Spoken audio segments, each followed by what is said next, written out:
Paimon and the Traveler. I've been waiting for you. Whoa, looks like Jean wasn't the only one waiting for us. Klee and Kaya are here too. Oh, it's Paimon and Mr. Honorary Knight. It's been so long. Ah, look who it is. You've caught me completely off guard this time. But then again, it's always a pleasant surprise when you two show up. Guess we were so excited to see Jean again that we forgot to knock. I hope we didn't startle anyone. Wait a sec. You weren't talking about anything that we're not supposed to hear, were you?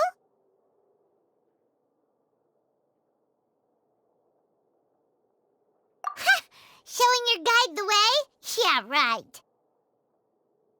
It's been a while since we last met, but I can see you two haven't changed one bit. Don't worry, we weren't discussing anything confidential. In fact, we were just talking about you. Maybe we should let the star of the story explain it in their own words. Yeah! Let me tell it! Let me tell it!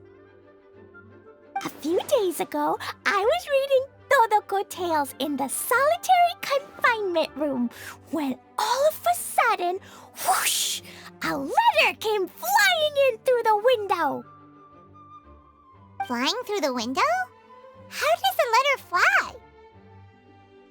Like a bird does. It was flapping its wings. It could even talk.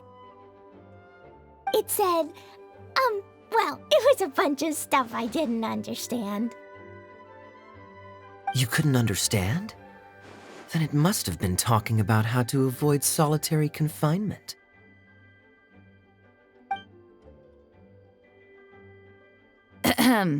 Kaya? Just saying. We don't want to let a teachable moment slip by. Okay, I know.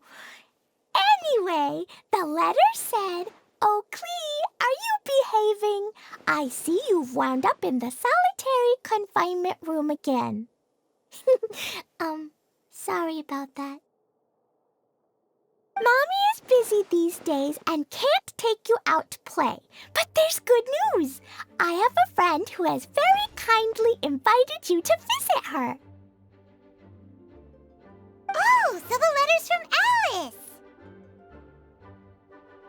In principle, yes.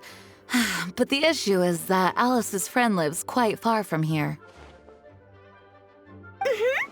The letter says that Mom's friend lives in Sumeru. The Knights of Favonius could never agree to send Klee off to Sumeru on her own, but Klee is rather intent on taking Alice's friend up on this invitation. Yeah, I really want to go. You see? So we were wondering, who can we send with her on the journey? Preferably someone who's a reliable hero and with a history of saving Mondstadt. Oh, so that's why you wanted to see us. I do apologize, but Klee gets along with you so well. We couldn't think of a more suitable choice.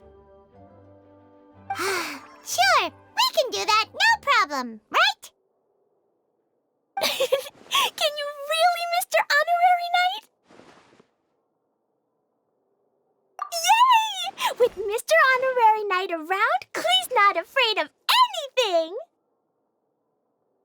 See, I told you that he'd agree. In that case, we'll leave Klee in the trusty hands of the Traveler. And you too, Kaya.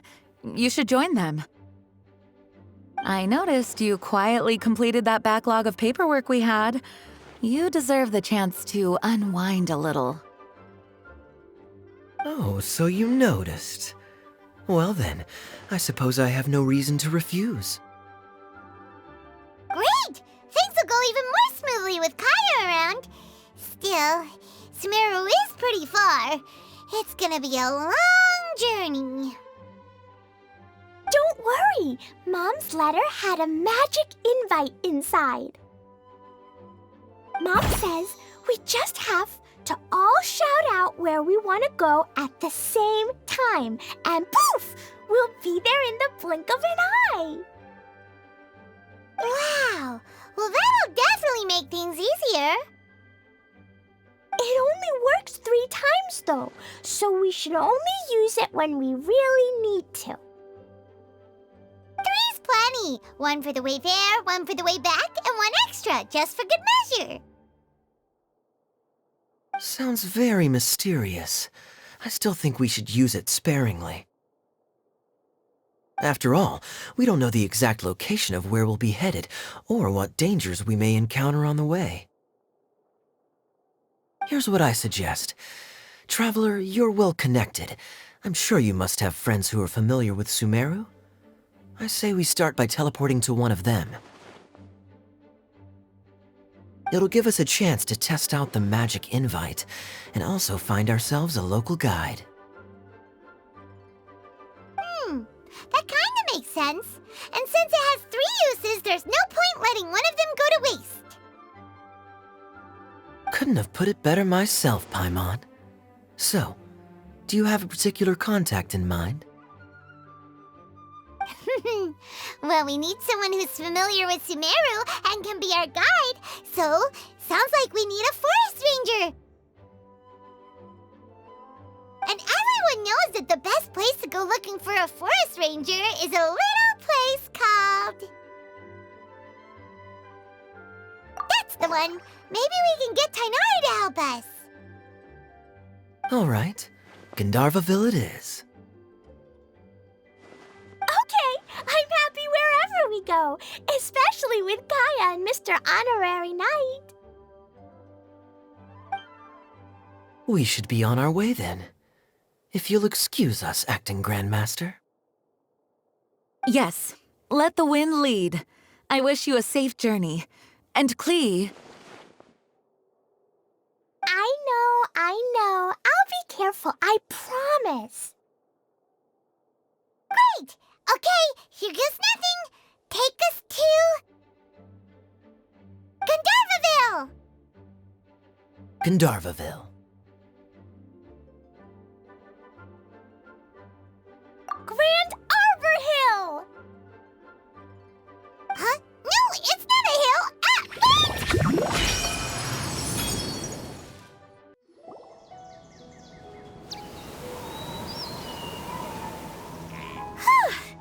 We made it. Paimon was sure we were about to end up someplace super weird. Sorry, it was an accident. It's okay, Klee. Good news is this magic invite really does work. Fascinating. One moment we're in Mondstadt, the next we're in Sumeru. So this is where Mom's friend lives? Wow! There are so many big flowers! Oh, and jumpy mushrooms! Oh, you ain't seen nothing yet. Sumeru's full of strange stuff like this. Like,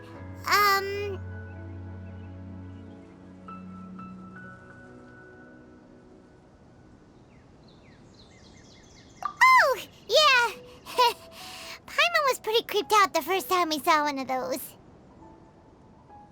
Listen carefully, Klee. Those jumping mushrooms are called fungi. They may look cute, but if you get too close to one, it'll try to hit you with its cap. Really? Okay, well, I'll hit it back with my cap. And then I'll hit it with the hood on my jacket, too. I'll definitely win if it's 2 hats against 1. As long as playing with hats doesn't escalate to playing with bombs. But Klee's our friend, so we should be able to convince her to keep this trip explosion-free, right? Uh-huh. I'll be extra careful not to blow anything up. I mean, I'll try my best. Aw, that's very good of you, Klee. You're being very grown up today. Yep, I'm super grown up. I'm already the Spark Knight. Okay, Spark Knight. Well, keep up the good work, because very soon we'll be introducing you to a friend of ours called Tighnari in Gandharvaville.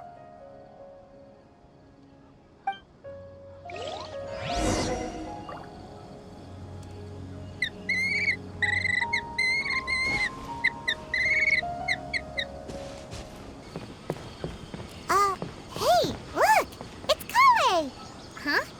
And is that Eula with her? What's she doing in Gandharvaville? How many Rupashiva mushrooms do I need to sell before I can I've definitely heard the other forest rangers mention somebody dressed like that before. I see. Then it looks like my suspicions are correct.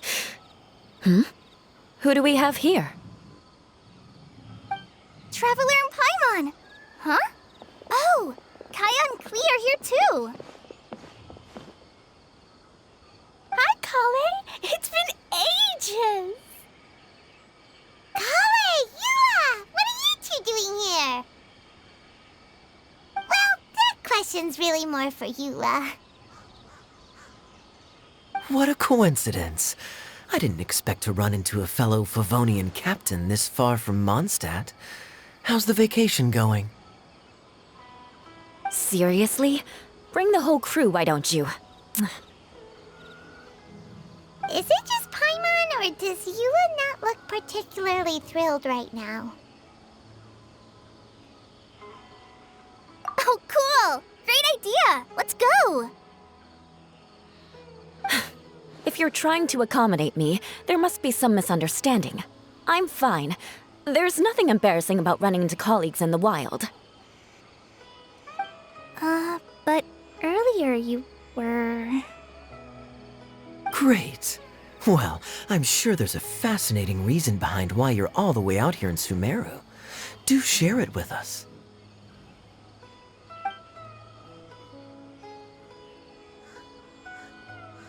If you must know, it's a little complicated. But simply put, I'm searching for a cousin of mine from the Lawrence clan. He went missing recently, and after searching his home, we found evidence that led us here.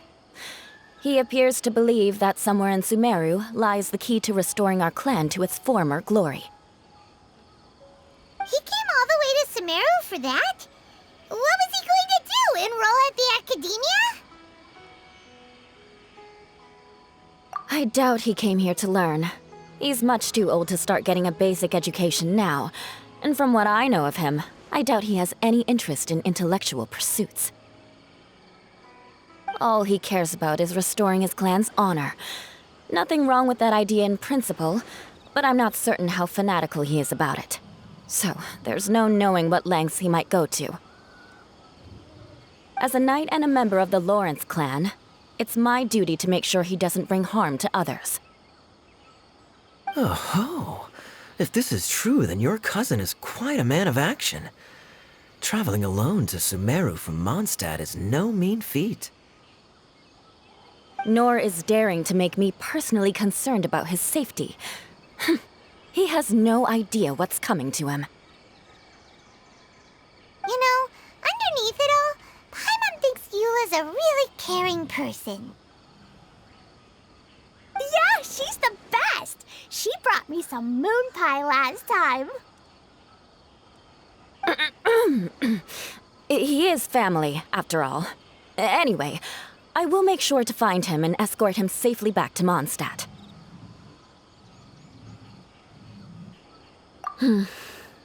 Now, back to you. How and why did you all suddenly show up here?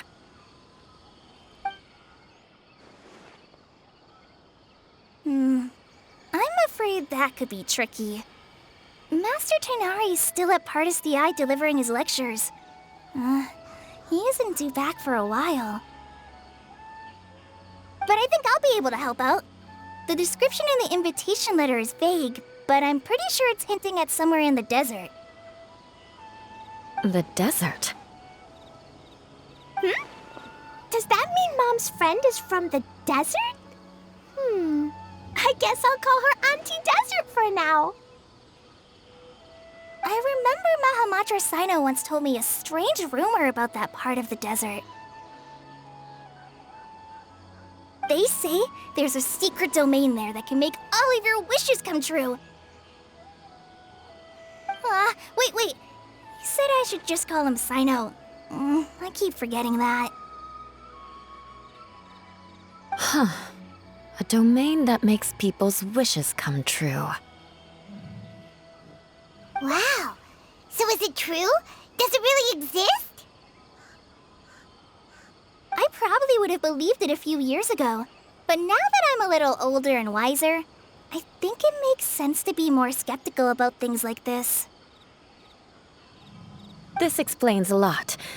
The domain could well be a myth, but he probably figured he had nothing to lose. If you intend to search for this place, then please allow me to join you. My cousin has quite a collection of books about Sumeru desert mythology on his shelves. I highly suspect that he, too, is looking for that domain. Can I come too? I think you might need me there. You'll definitely need a local guide while you're in Sumeru. And I think I have what it takes to be that person. Plus, it's a forest ranger's duty to bravely lend a helping hand to others in need. We have every confidence in your abilities, Klee. Our party grows bigger and stronger still. What say you to this, Captain Klee? I think it's super cool! I read in a storybook that on your own you can only have a drop of happiness, but in a group you have a whole ocean. So I'm sure Mom's friend will be super happy if I show up to visit and bring a whole bunch of friends with me. That's the spirit. In that case, let's get the magic invite to take us there.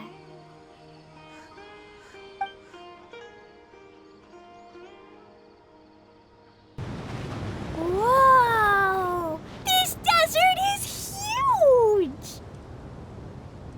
Wow, what an incredible sight. Yes. The scenery is quite magnificent.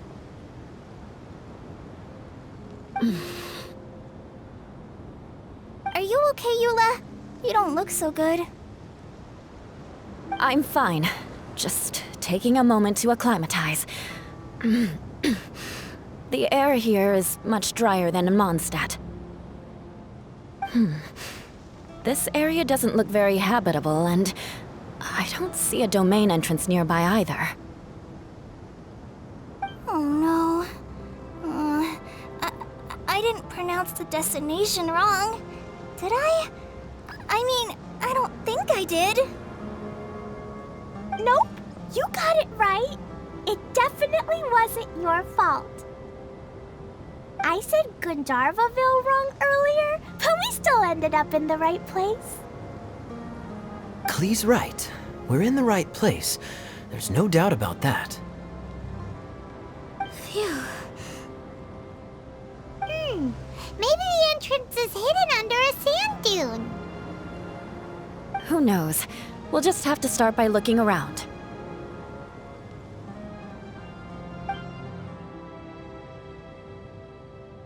Oh, Paimon's so tired and so thirsty. We should have found something by now. Unless there's a problem with the magic invite. Huh? How could that happen? Uh-oh. Did I break it by accident? But I didn't do anything. Todoko will back me up. I'm innocent. It's definitely not your fault, Klee. See? Not even a wrinkle on it. Does Mr. Honorary Knight have an idea? Ah, Paimon knows where you're going with this. Interesting approach. Assuming we're right about this magic invite. That is to say, if it was sent from within the domain, the invite likely has some sort of connection to it. Oh, I get it now. Plus, I know a super special trick we can use. What kind of trick? Can you teach it to us too? Of course! Mom said that if I ever need help, I just need to shout this out loud. Magic invite, Klee needs your aid. Do something now so Klee's not afraid. Look! Something flew over!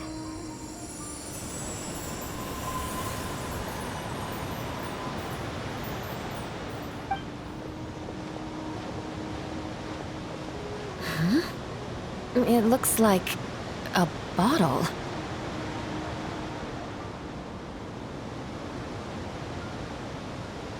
Remarkably effective. That's one trick I'll be keeping up my sleeve in the future. You should make a note of it too, Eula.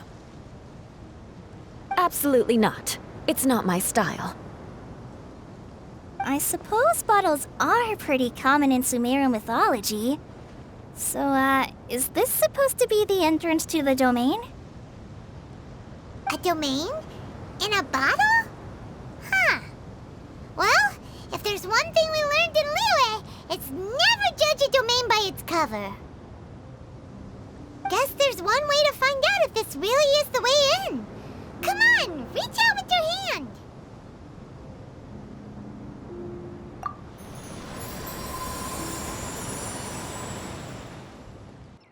We made it! Oh, that answers that question. There's a path! I'm gonna take a look! Hey, don't run off and leave us all behind.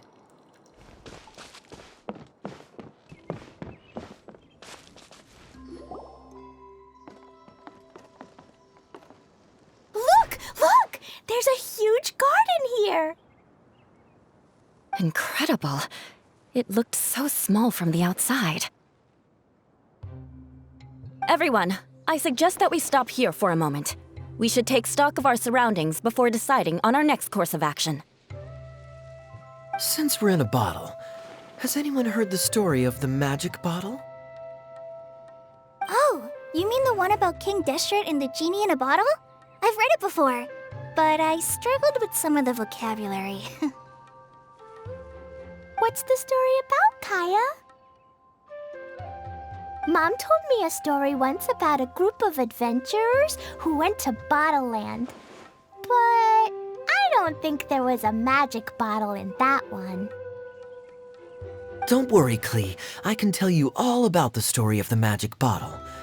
But if you keep running off on your own, you'll miss all the good parts. Oh, okay. I got it. I'll stay with the group from now on.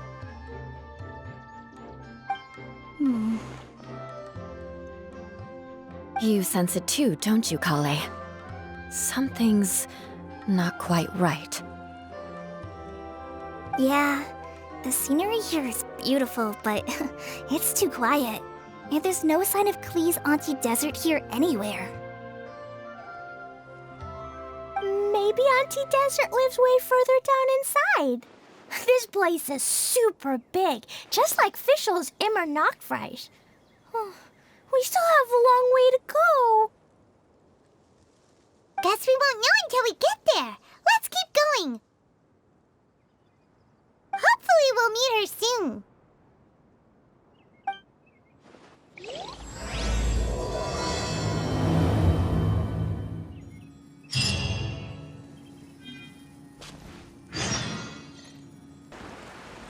It looks like no one set foot on this road for quite some time. I agree. And the further we get, the more I feel like this place is a whole lot bigger than we imagined. Hey, there's something strange up ahead. Let's check it out.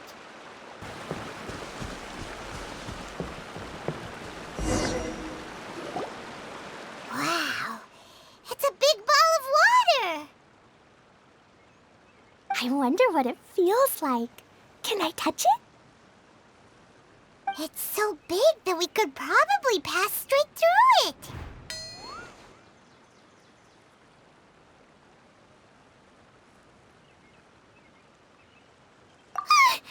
That's so scary! Stop giving Paimon the heebie-jeebies! Let's not touch it for now. we still don't know enough about our environment. But we can't just do nothing at all, because then nothing at all will happen. I have a feeling that this could be the core that sustains this entire bottle domain.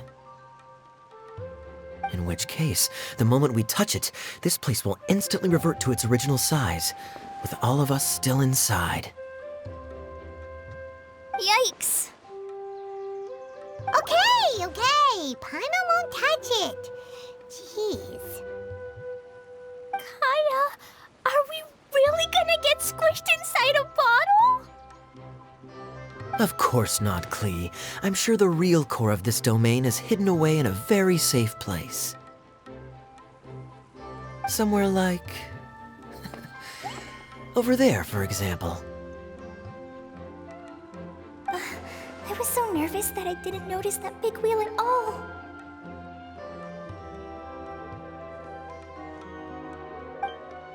Wait, who goes there? It's the water ball monster! Ah! The water ball monster is real! It doesn't seem hostile. In fact, don't you think it looks happy to see us? Really? You sure it's not gonna gobble up Paimon whole? I don't think it's hungry. Are you, water droplet? Oh dear. I don't know about anyone else, but I'm not understanding a word of this.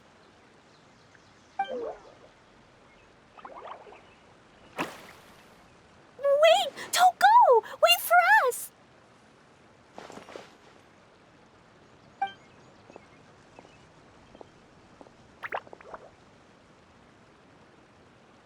Why'd it stop? Maybe it can understand us after all. Oh, I get it now. It's leading the way for us, just like the cats in Mondstadt. Like the cats? How so? When you're walking around in Mondstadt City, sometimes a cat will show up on the side of the road. It'll walk ahead of you for a while, and if you're curious enough to follow it, you'll soon find yourself in front of a fine establishment called... Exactly. So let's see where this water droplet takes us. It could be interesting.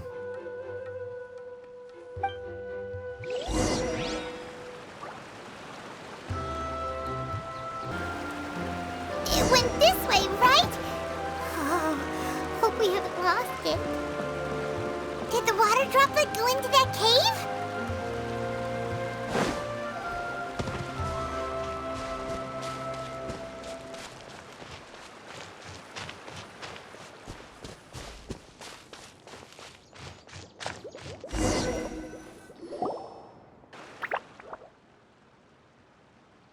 Huh? Another strange contraption. And there's a weird-looking wall over there. This kind of looks like that ball of water we saw earlier. Did the water droplet bring us here because it wants our help with something?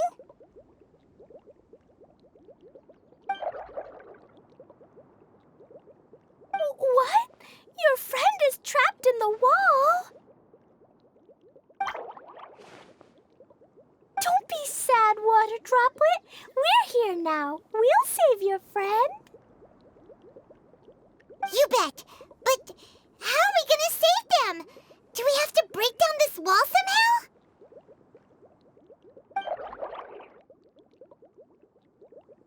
Nope, we can't do that. No breaking the wall. Do we need to find a key of some sort then?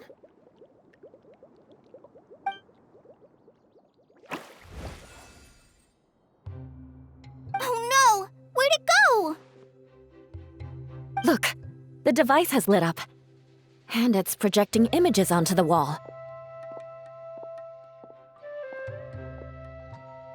A two-dimensional space with objects of the same composition as the device nested inside.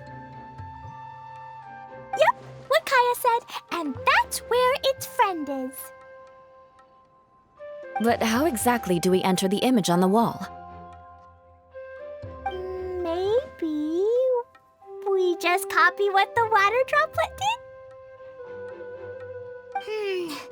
But what does that mean? Hold on, I think Klee's onto something. Since the water droplet appears to be the key that activated the mechanism, we may be able to follow it inside simply by touching the device. The principle is no different than how we entered this bottle domain. Fair enough. Okay, deep breath, then head in.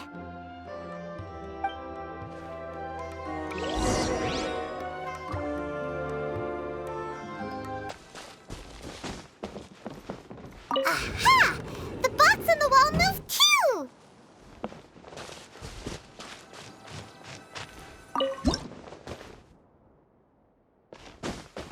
Whoa! You really entered the wall! Wow, another water droplet just came out from the wall!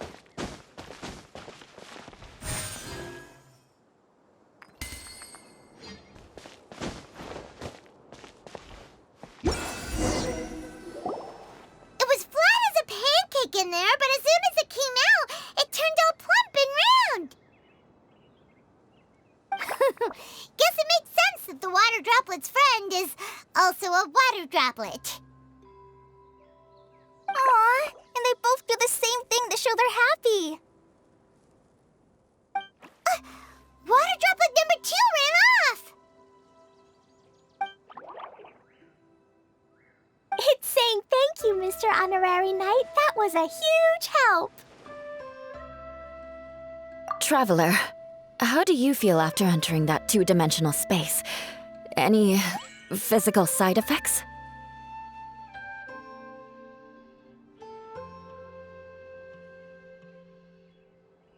Quit while you're behind. You're clearly fine. Well, I'm just glad that you're okay. Good thing you is here to look out for everyone. Can't say the same for you, though, Kaya. You were pretty quick to send the traveler inside. Hey now, I only suggested that because I was confident that the traveler would be fine. Water droplet, is there anyone else here besides you and your friend?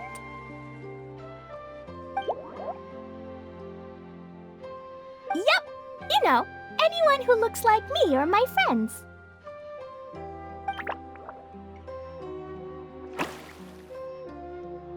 Oh, it ran off again. Hopefully this is a good sign.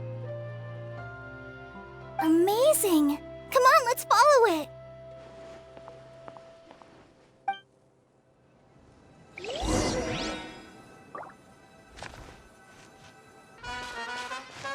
It looks like there might be a town up ahead.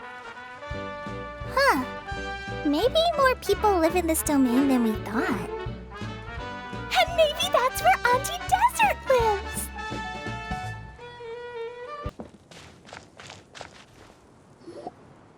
Idyia, the situation is now critical. Our window of opportunity to fix this is rapidly closing. I'm sure you've noticed just how much things have deteriorated in recent days. But even so... This is your home. Are you really going to let everything fall to pieces? Well, I live here, but it doesn't actually belong to me. Huh? Paimon knows that voice. Anyone else who comes into this domain in the future will take one look at the ruins before them and conclude that this place was abandoned years ago. But just imagine how different things could be if you maintain this domain in perfect condition. Whoever sets foot inside would witness a magical wonderland. How miraculous it would feel to them to find such unimaginable beauty in the middle of a lifeless desert. Oh, you're right, General. truly, but... Act now while you still can. You have to stand up to this and break free from your despair. The most important thing is to have no regrets in the end. Well, no one chooses to have regrets, do they? But I take your point.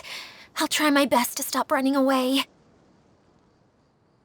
But the question remains of where to begin.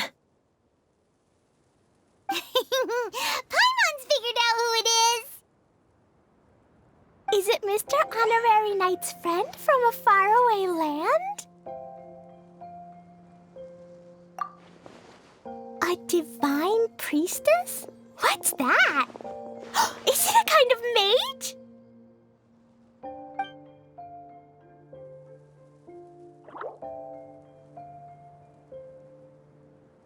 What are you doing here? Huh? We have new visitors? Greetings, everyone. This is the Veluriyam Mirage, and I'm the caretaker, Idyia. I'm so sorry that you have to see this domain in its current state of disarray. We are actively working on repairs, and everything will be back to normal shortly. I hope.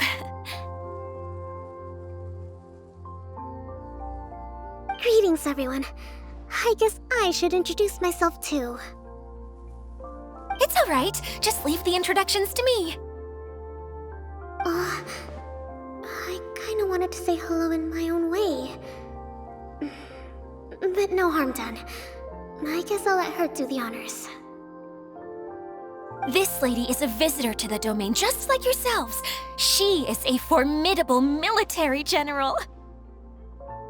Have any of you heard of Inasuma's Onmyo Chamber? What chamber? Onmyo Chamber. It's an elite training academy for gifted students of Onmyodo. Practitioners are divided into 4 classes, A through D, and assigned the power of Shikigami based on their mastery of the art. Wait. This lady famously led the Class D underdogs to victory against the Class A favorites in the final mock campaign before graduation. An astonishing feat that few in the history of the Academy have ever achieved. Hence, formidable general is no exaggeration. Isn't that right, General? What's wrong?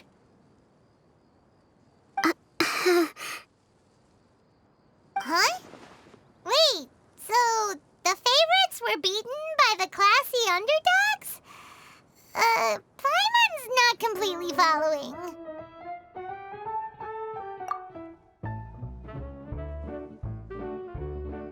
That doesn't sound like the divine priestess Mr. Honorary Knight was talking about. Uh-oh. Did she just get caught lying in front of someone she was trying to impress? Or maybe she uses a different identity in her private life, and this is the first time her friends are learning about it. Seems kind of embarrassing, but also kind of cool. I guess having someone else to introduce you is a good way to make an impression. Maybe I'd fit in better with everyone if I had a title too. Some people call me a general, but it's just their way of showing respect. My actual name is Sangonomiya Kokomi. Huh? Oh no. Sorry, my mistake, General. Miss Sangonomiya.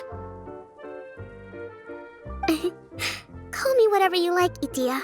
The only important thing about names is knowing who's who. Oh, I get it now. It's like that story that Mom told me that time. Klee can explain. So basically, in the story, a big group of people go on an adventure to Bottleland. One of them's called the King, and some of them are called Knights. So, Miss Sangonomiya must be the super smart one who solves all the problems in the story. What's that one called again? Perhaps a sage? Indeed. Wisdom is an important attribute found in military generals. Okay, well, I'll just call you that. Miss General it is. Fine by me. Sounds really cute, coming from you. At least, cuter than my pen name, that's for sure. Well then, how should I address the rest of you?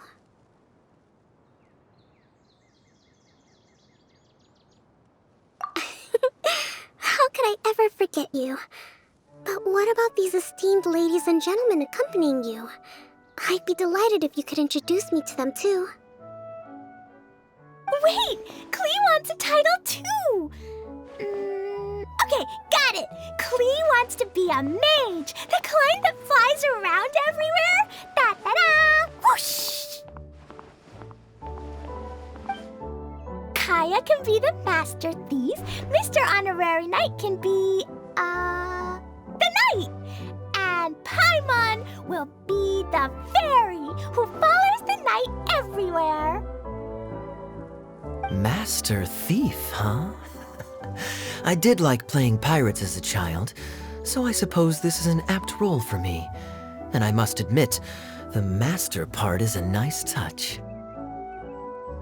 Hold on a second. Are you saying the position of knight is now filled?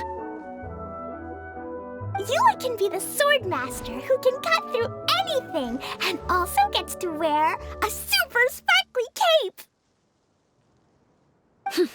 That's more like it.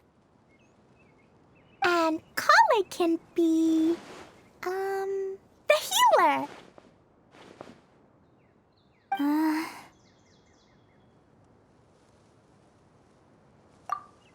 No, I don't mind. Healer is a great role. I just don't know if I'm qualified to be one. Whenever I'm thinking of titles for myself, I usually imagine myself as an adventurer or musician. I never thought I could be a healer. I mean, it feels like it should be Master Tainari's role, if anyone's. Don't worry, Kale. You'll be the bestest healer ever. You don't talk much, but you're very kind, just like the healers in Mom's stories. You'll do fine. I heard you're good with bandages. You can patch up a wound, can't you? I can pitch a tent. Maybe you heard wrong? But I'll do my best. It's my first day filling in for Master Tainari, but hopefully it's the first of many. This is a great idea. Once a new visitor arrives, they can assume a new identity, then add in some role-playing. Oh, we can't leave you out, Miss Idyia. There are lots of characters in Mom's stories, but you don't remind me of any of them. That's perfectly okay. I already have a role here anyway, remember? I'm the caretaker. I got it!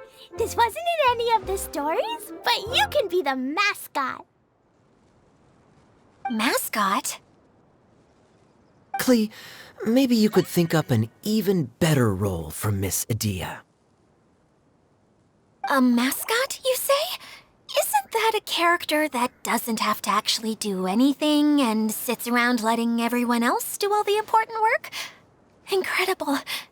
You've seen right through me. Sounds like the idea of being lazy is pretty exciting to her. The mascot serves to maintain troop morale, Idyia. Don't underestimate your role. Ah, all right. I'll be the mascot then.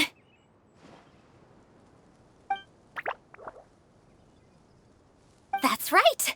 Thank you for bringing these new friends here safely. You can go off and play now. Thanks, Water Droplet. See ya!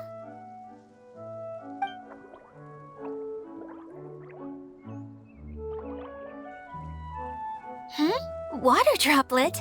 Is that your pet name for it? I suppose it's as accurate a nickname as any. We keep getting sidetracked, but I believe you were saying something about being in a difficult predicament. Is something wrong with the Veluriyam Mirage? Oh, yes, about that. I'm afraid the entire domain has recently sustained some significant damage. It was as if the whole world was suddenly flipped upside down. A few components went missing from the core, which sustains the domain, and the impact cascaded out from there. Needless to say, many things in the Veluriyam Mirage have now stopped working. Just days after I agreed to let my friend's daughter come and visit too. When she gets here and sees the state this place is in... Oh, so you're Mom's friend? Hi, Auntie Desert. I'm Klee. Here, I brought the magic invite, see? Huh? Wait, so you're... Look how dilated her pupils are. She must be very surprised. Yeah, and not in a good way. Mom's the one who sent me here. She's the strongest mage ever. She said that her friend lives in the desert. You live in the desert, so that must be you. Right, Auntie Desert? Ah, I see. So being a mage runs in the family.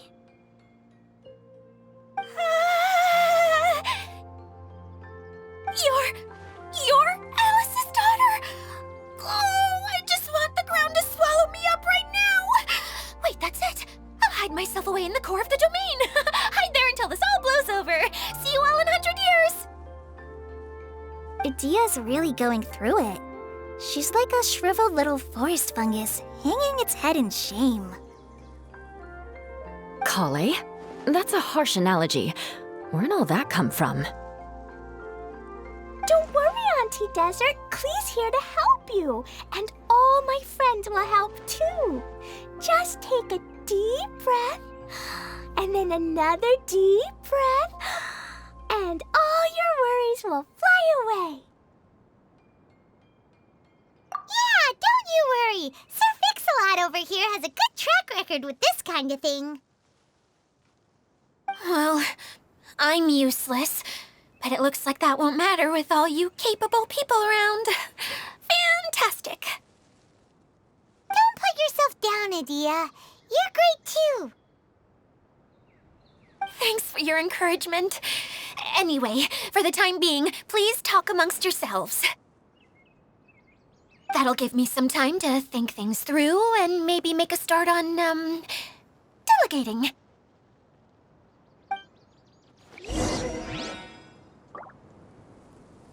Hi, Miss General. Mr. Honorary Knight says that you're from Watatsumi Island.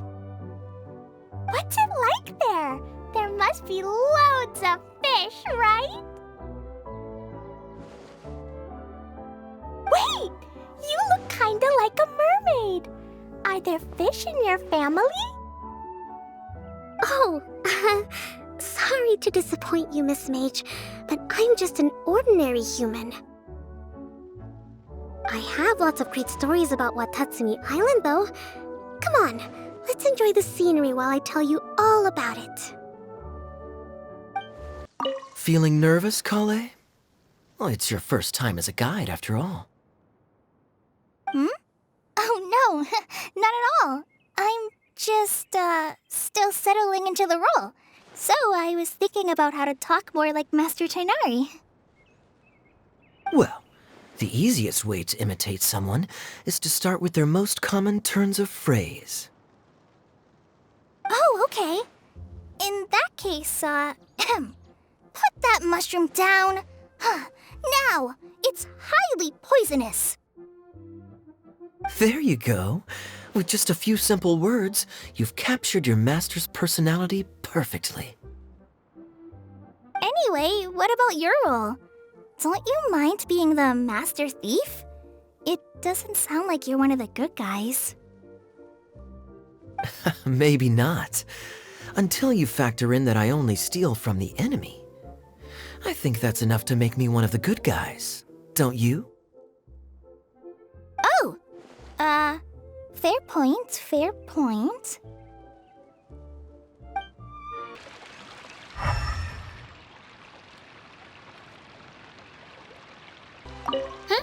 Who else has visited the Veluriyam Mirage recently? There was someone from the academia who came not long ago. A Kasharawar scholar. Blonde hair. Architect, I think. He was a huge help and redesigned many of the buildings here. Although he was always grumbling to himself, he was extremely diligent in his work. What a kind person. I could tell that was a sensitive soul. A lot like me. Sorry. Please pretend you didn't hear that. I'm, of course, a very strong and resilient person. After him, an aristocrat from Mondstadt showed up. Then Miss Sangonomiya. Unfortunately, everything here suddenly started changing before I had the chance to be a good host and show them around. Do you know where the Mondstadt aristocrat is now? If I remember correctly, he headed north after the incident. It's a pity we're having all these issues. If we could get everything working normally again, I could probably locate him in an instant. Still, not to worry. There's nothing dangerous here. Hey,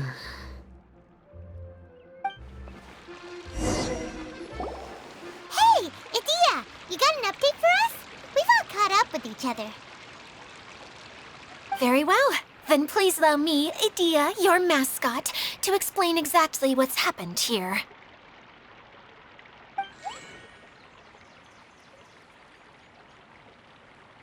Basically, this entire domain is powered by a device called the Central Hub, which you all saw earlier. But following a major incident, several key components from the Central Hub came loose and went flying. 4 components, I believe, which has caused the Central Hub to stop turning.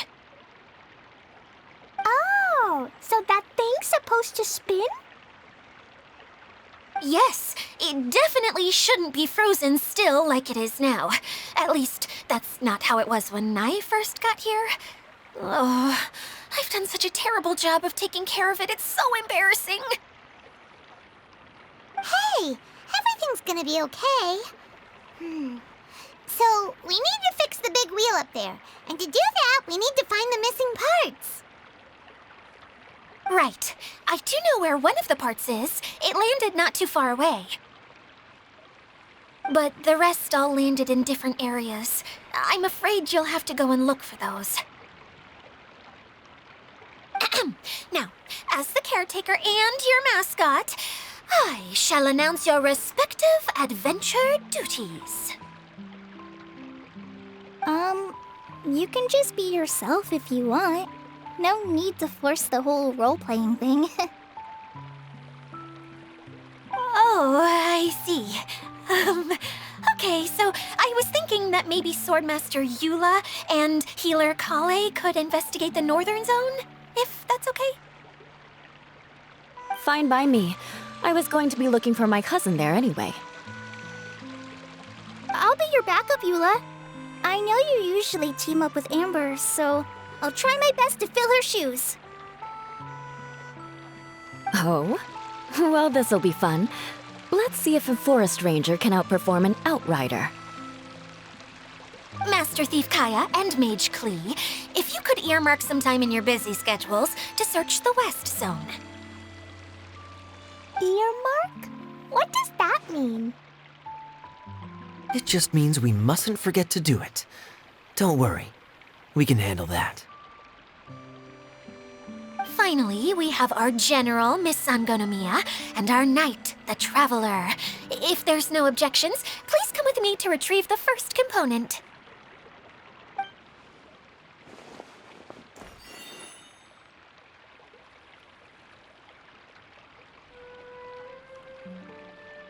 Wow, spoken like a true knight. Then, for my part, My strategic mind is at your service. All right, well, if anyone finds anything, come back here and we'll regroup. Please take care while you're out on the road and look after each other, especially our little mage here. You got it. I'll take extra special care of Kaya. I'll be on my best behavior.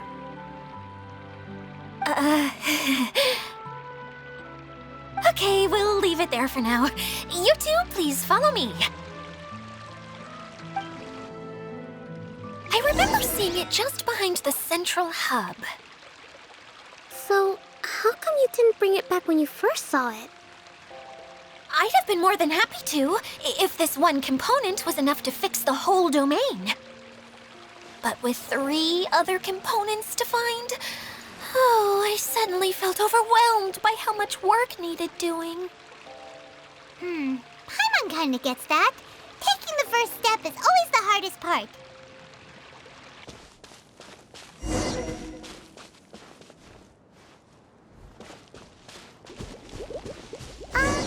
Hey, so Paimon's been meaning to ask, what brought you here, Kokomi? Oh,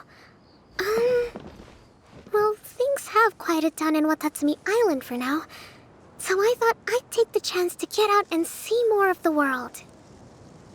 You've traveled a pretty long way. Why Sumeru? I figured that I needed to venture further than usual to really broaden my horizons. Well, that's one reason anyway. I can explain in more detail another time.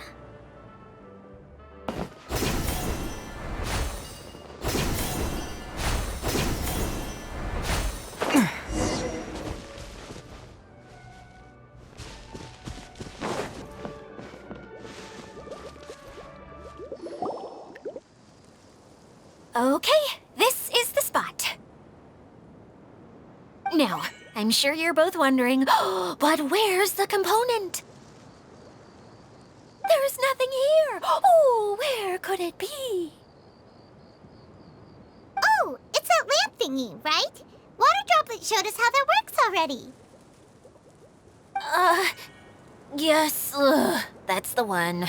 There goes my big introduction. Showing people the ropes is supposed to be my job. Oh, I can't believe I'm being shown up by a Hydro Eidolon. Cheer up, Idyia. The Hydro Eidolon can give a basic demonstration of how to use things, but beyond that, it can't communicate. That's where you come in. Your descriptions can explain everything in full, vivid detail. Paimon forgot how persuasive Kokomi can be when she really wants to. Sometimes having a genius strategist around really comes in handy.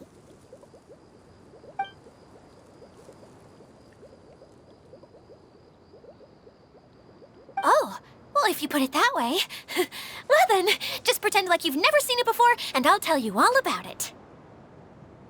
This is called the streaming projector. Everything here in the Veluriyam Mirage was made using this device. All you need to do is place an item in the projector, and you can construct a corresponding item based on the shape of the original and your imagination.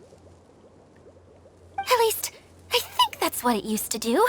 With the domain in its current state, only its most basic functions are still operable. Okay, not quite that basic. At the moment, it's only able to show 2-dimensional objects. I call them preprints. Think of it like a sort of draft or blueprint or something. So you're saying the component fell into the preprints? Yes, exactly. I'll leave you to go in and physically retrieve it. Well, I'll be out here rooting for you by doing a motivational dance. Really? No, sorry. I feel like I have 2 left feet when I try to dance. I guess I'll just find a place nearby to sit and wait patiently for you. Hey, come on! Cheer up! We'll handle everything from here!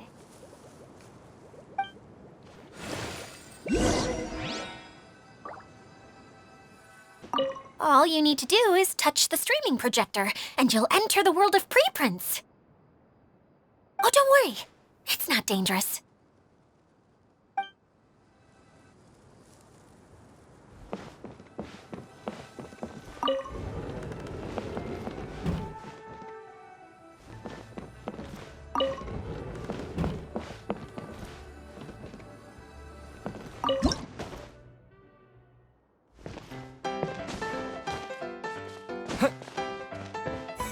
Doesn't look like the component is in here.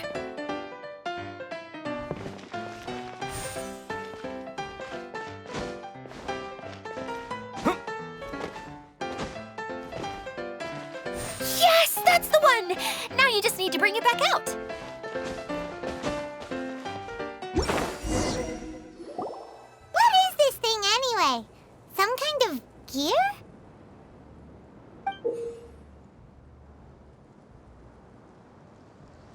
And why is it so small? It doesn't look like it belongs in that huge wheel. It's hard to explain, but I assure you that it's definitely one of the components. So that leaves 3 more components missing. Every journey begins with a first step. I think we're off to a good start, and things should keep going smoothly from here. You really think so? I suppose you're right. She did manage to defeat Class A at the Onmyo Chamber, after all. You don't need to keep bringing that up. Anyway, thank you for all your help. I'll take this and start trying to repair the central hub. You two may as well head back to town. Oh, why am I so clumsy? Once again, I was no help at all. The least I can do is try and handle the actual repairs.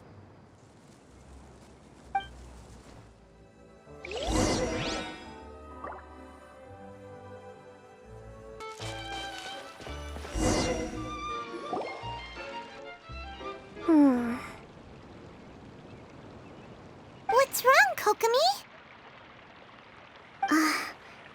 I'm just a little confused. You mentioned that the water droplet showed you how to use the projector?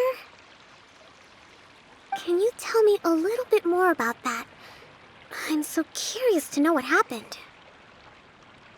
Oh, sure!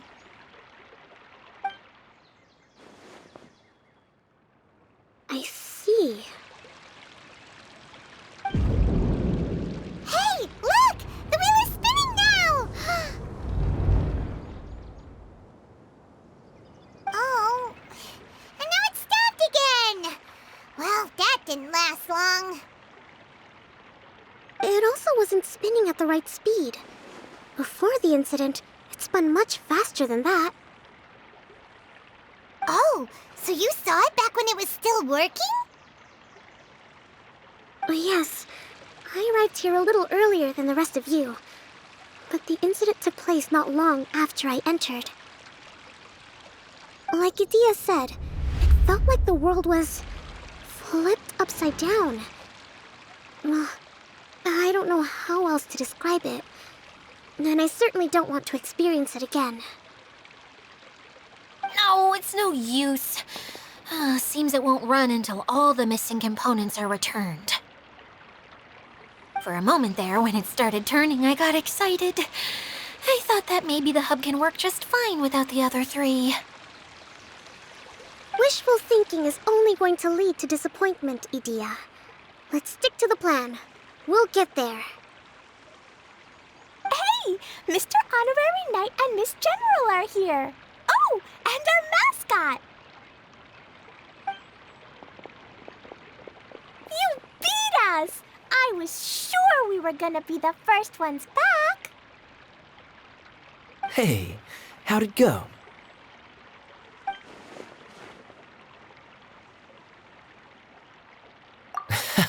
Impressive. I doubt you'd find many other knights of such caliber even among the Knights of Favonius. How about our master thief and mage? Did you find anything? You bet! We made a huge discovery! The place we were trying to get to was blocked off.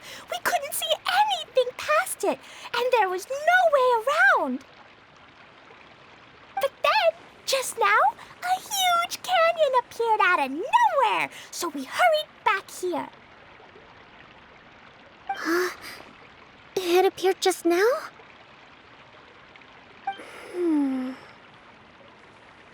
Come and see, Mr. Honorary Knight. Let's go on a canyon adventure. I'll sit this one out. I'm beat after trying to make those repairs. I need to take a break. Miss General, you should come too. You can hide behind me and give me smart advice while I protect you. Wonderful. It would be an honor to serve as advisor for our young mage. Let's go!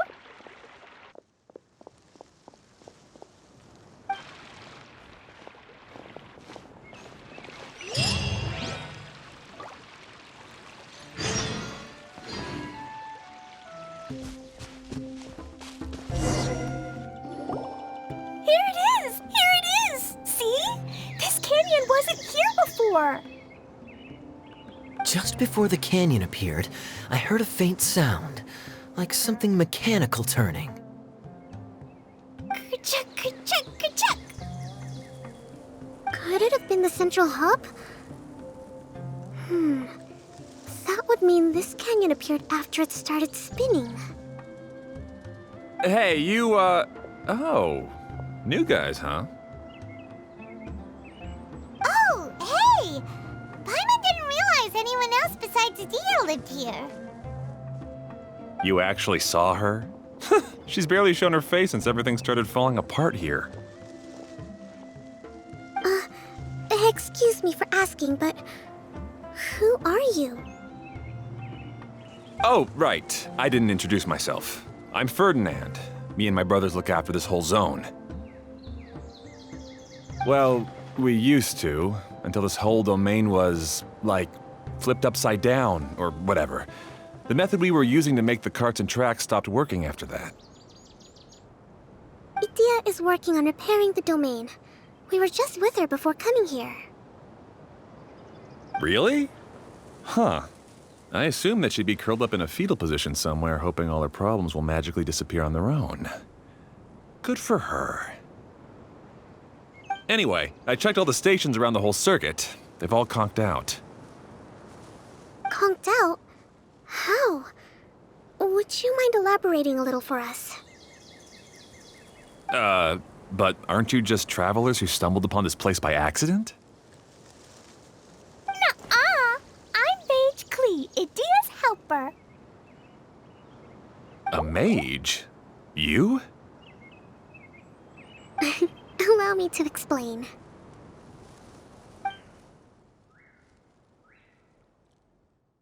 Okay, I gotcha. Well, right now the more helpers we got, the better, I guess. Anyway, our first priority is to get the carts here up and running again. Oh? And why is that? The roads here twist and turn so much that the best way to get around is by riding the rail tracks instead. Let me show you. This is what we used to make them.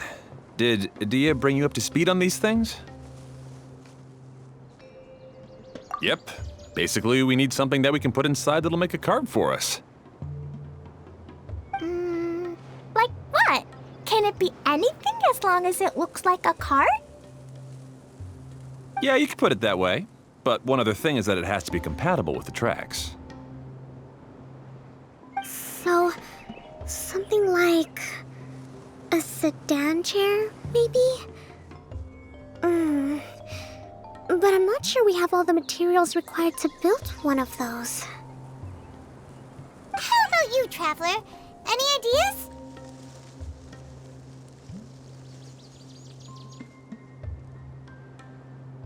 What kind of a suggestion is that? That would be way too complicated to make. Yeah. Sorry, I don't think we have the right materials for that. Really? Hey everyone, come and see what Klee made. Ta-da! Look, I made a cart. Wow! Amazing work, Klee! Whoa! It fits the track like a glove, too. Plus, it's a heck of a lot cuter than the ones Idyia made.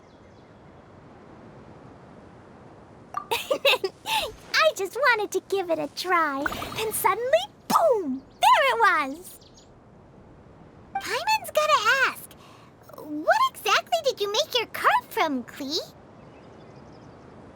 I used Jumpy Dumpty. Thought so.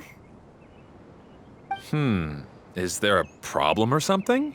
If not, then let's get ready to leave. It's just... this cart is made from,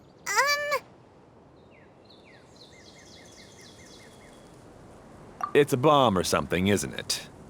Yeah, I gathered from your conversation that Jumpy Dumpty is a little more volatile than the cute name suggests. It's okay, though, because the end product only takes on the general look of the source material. So to be more specific, while different materials have different properties, most of them aren't transferred to, It's okay! No need to delve into the theoretical stuff. Paimon just wanted to make sure we aren't about to end up like the, flying fish of Starfell Lake. Huh? Can we ride the cart now? In a moment. We need a hydroidolin to power it up first.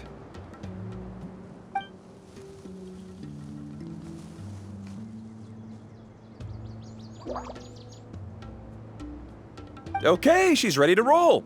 Hop in.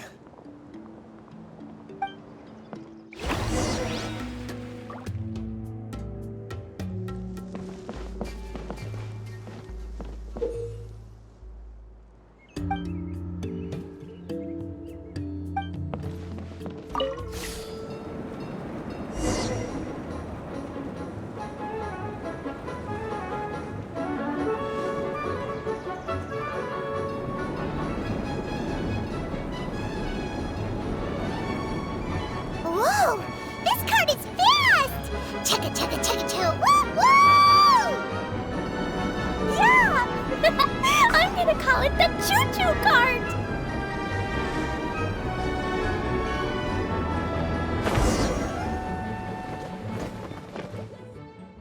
The track is damaged up ahead. We need to make some repairs before we can go any further. Yep, looks like it's all reverted to a preprint state here. Do you know why that happened? Everything in this domain starts as a preprint and only takes shape after being illuminated by the streaming projector. But the hydroidolin that forms the tracks here has been trapped in the print. So someone needs to go into the preprint and rescue the hydroidolin, right? But the projector here is sealed off by a giant bubble! That's the hydroidolin's way of protecting the device from damage. If the streaming projector broke, then we'd be seriously stuck. Aha! So for step one, we need Water Droplet to help!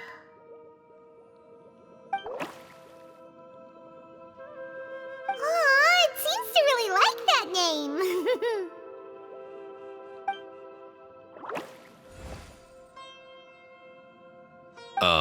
Any volunteers for step two? Leave that to us! We know what to do!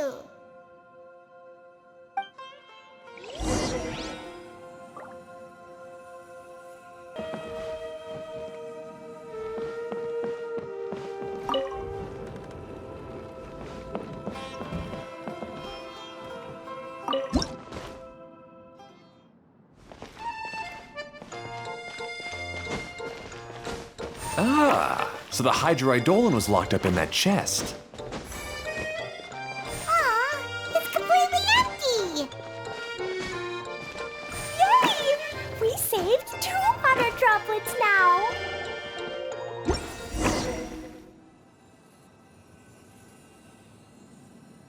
Whoa! Water Droplet just transformed into some new tracks! Good. Let's keep going then.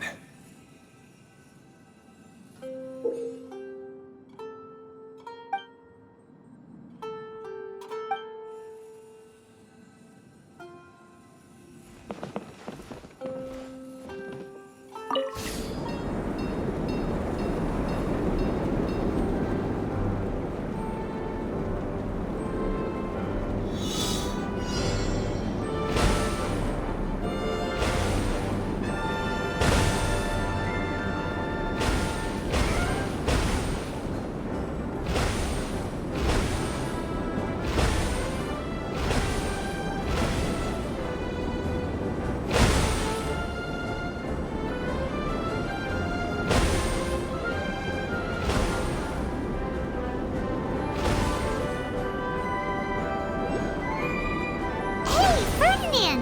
You mentioned that you managed this place together with your brothers. Did you mean that your brothers are water droplets? No. The Hydroidolans are like helpers here. As for my brothers, well... those two. You'll meet them soon enough.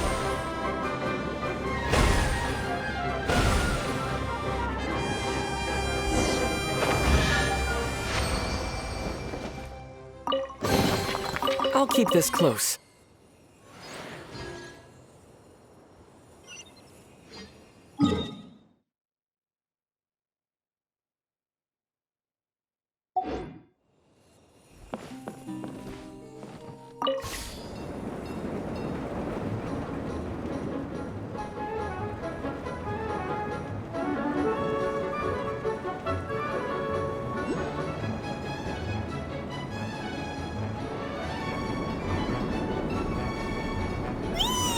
Look!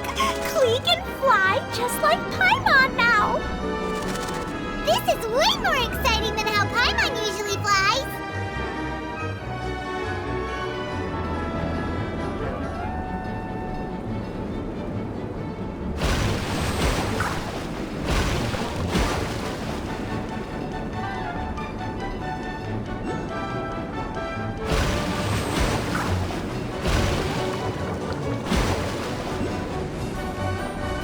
Seems we've just about finished repairing the station and the connecting tracks. Let's go check the track switcher now. It's over there.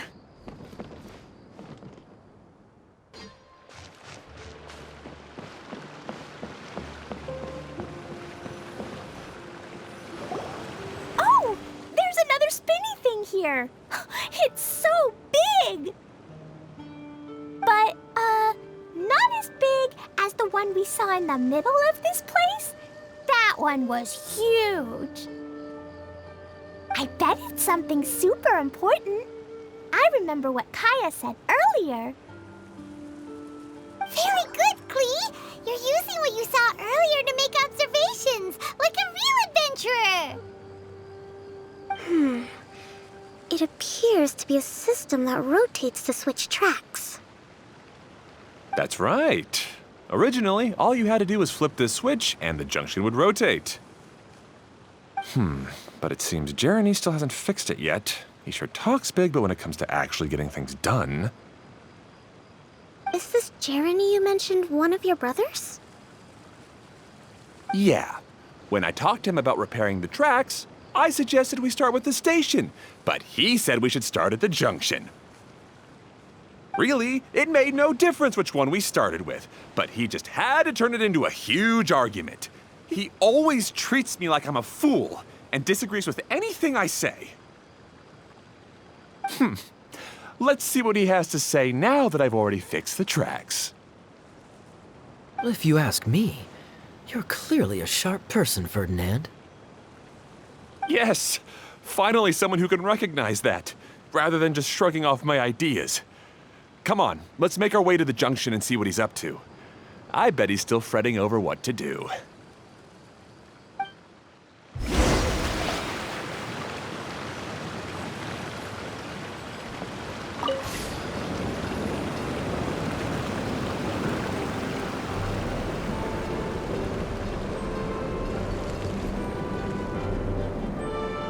Sometimes I can't help but get angry just thinking of Jeremy.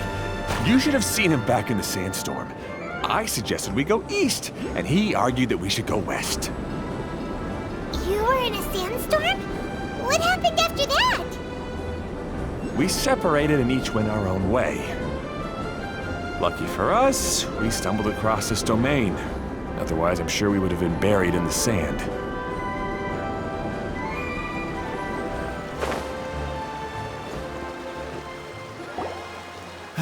Everything will get better once we get the switcher working again. Still stuck here just as I expected. Well, did you make any progress? Didn't I already tell you? Just have the hydroidolins fix the junction and then make a new cart. After that, we can use the junction to... Wait a minute, how did you get here? It took a lot of effort for me to climb all the way up here. The answer is standing right in front of you. Yeah, sure. Those travelers must have helped you. You never get anything done on your own. You always get someone else's help and then try to take the credit for yourself. You're one to talk. What have you managed to accomplish, huh? You were here just moping around all day. Whoa. They started arguing the moment they saw each other. But aren't they supposed to be brothers? Me? His brother? Hardly. All right, Jeremy. That's enough. Fine. I'd rather be focusing my efforts on fixing the track switch rather than arguing anyway. You should calm down too, Ferdinand. Let's all focus on the situation at hand. Any personal problems can be settled later. Fine.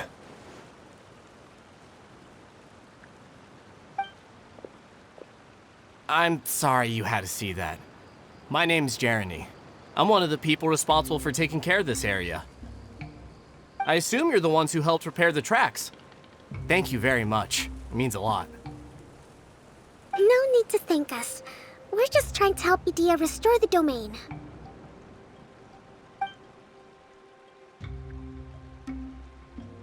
I see. Now that you and Ferdinand brought the cart up here, we'll need the hydroidolins to fix the area below. Them again, huh? Seems the hydroidolins are really important around this place. Yes, of course.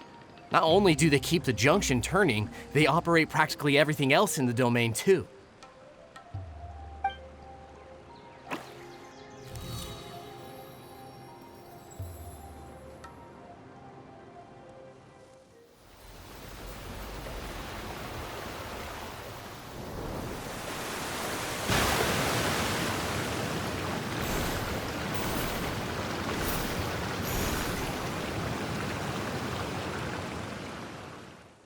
All right.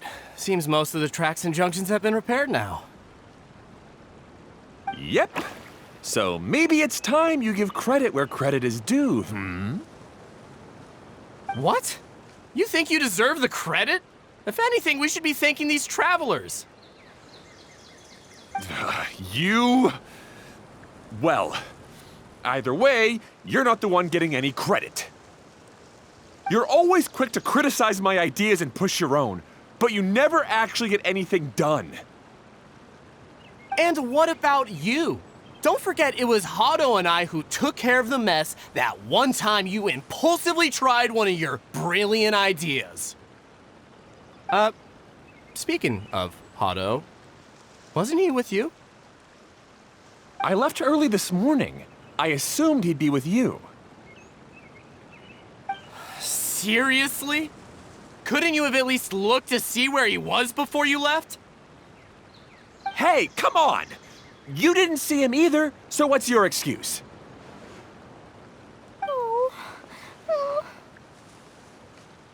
Klee? I don't get it. Nobody did anything bad. Why are they arguing?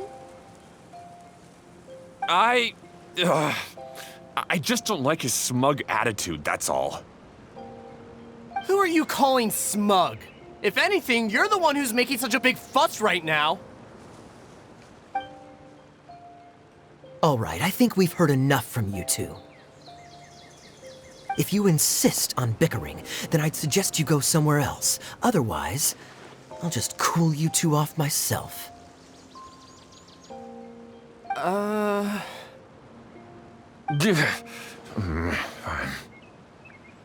Now, come with me. I'd like to have a word with you. Phew. Don't be upset, Klee. There are many complicated situations in this world which don't always have a logical explanation. As a passing traveler here, it's not my place to comment on their disputes. But in my experience, family issues can be the toughest to resolve. Seems you don't like dealing with this kind of thing either, Kokomi. But it's still not right. I don't know how to explain my feelings. I'm sorry. We've calmed down. We shouldn't argue in front of a child like that. We're sorry, Klee. It's okay. Back to the topic at hand. Weren't you about to go look for your brother Hado? Ah, right. Our best guess is he's somewhere around the torrential twister. We would have to use the junction to send the cart to another area. Sorry to trouble you again, but would you help us find him? Oh, all right. Hey,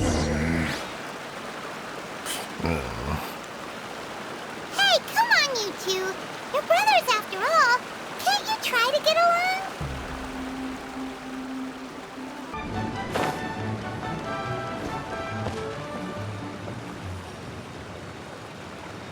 Okay, this is the end of this track segment. Otto should be nearby.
I'll keep this close.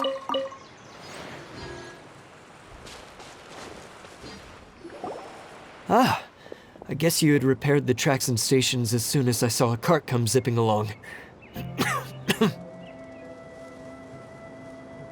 Now that the tracks, station, and carts are all repaired, we're about ready to reopen Torrential Twister. It'll be good to see my design back in action again. You're in no condition to be out running around like this, Hado. Yeah, but these are unusual circumstances. That's true, but you should stop to think things through. Exactly. If there's anything that needs to be done, you can just let Ferdinand and I take care of it. You and Ferdinand? Together? It would be a miracle for you two to do anything together without fighting. Hey, that's between Jeremy and me. No need to add fuel to the fire, okay? I'm not trying to make trouble. I'm just saying. Hey, Ferdinand? Oh, Don't worry, we're not arguing, Klee. We're just, discussing some things. Are you and Jeremy worried about Hado? Hmm? Why don't you just talk to him about it? Kaya's also worried about me sometimes, but he doesn't ever criticize me. You're right, but our relationship is much better than these guys. Well, our situation is a little different. Really? How so? We've been through this kind of thing before. If we didn't warn Hado, then he wouldn't take it seriously and something would eventually happen. As his brothers, we have to help him. But it doesn't look like you're helping. Huh? Maybe Klee doesn't understand everything. But my mommy told me that you help someone to make them feel happy, not to make yourself happy. Hado sure doesn't look very happy. Why don't you ask him what he needs? Klee's right, you know? You three need to open up and talk things through. You are brothers after all.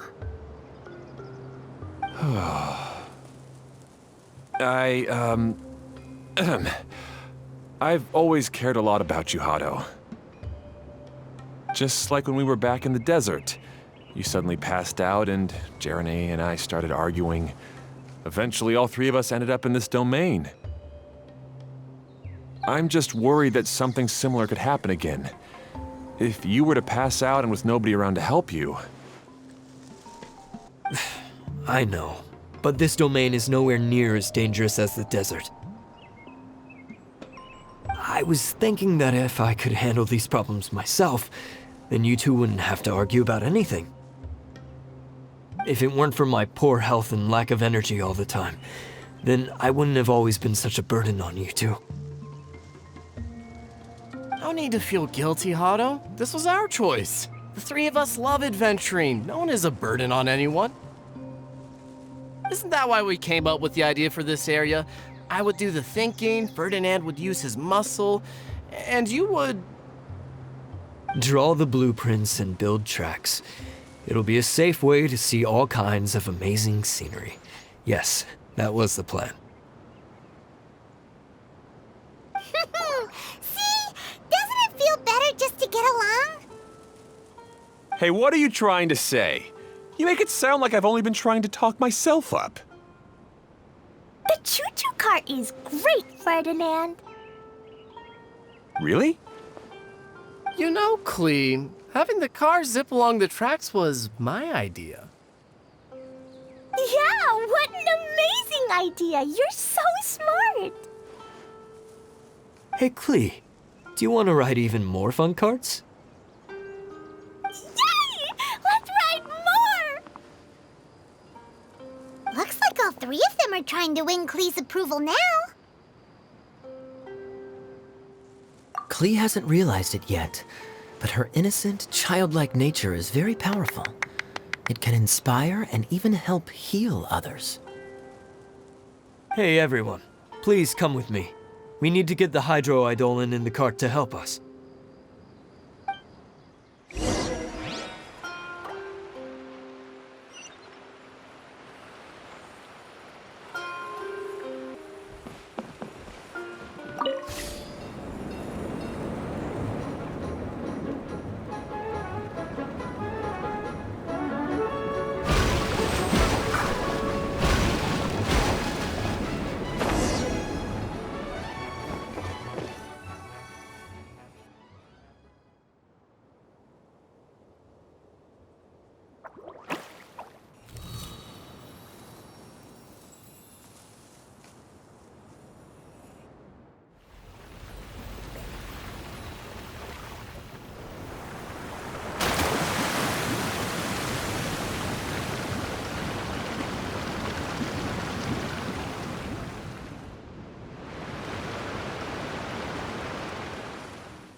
Good. Torrential Twister is ready to run now. Let's go to the station at the start of the trek.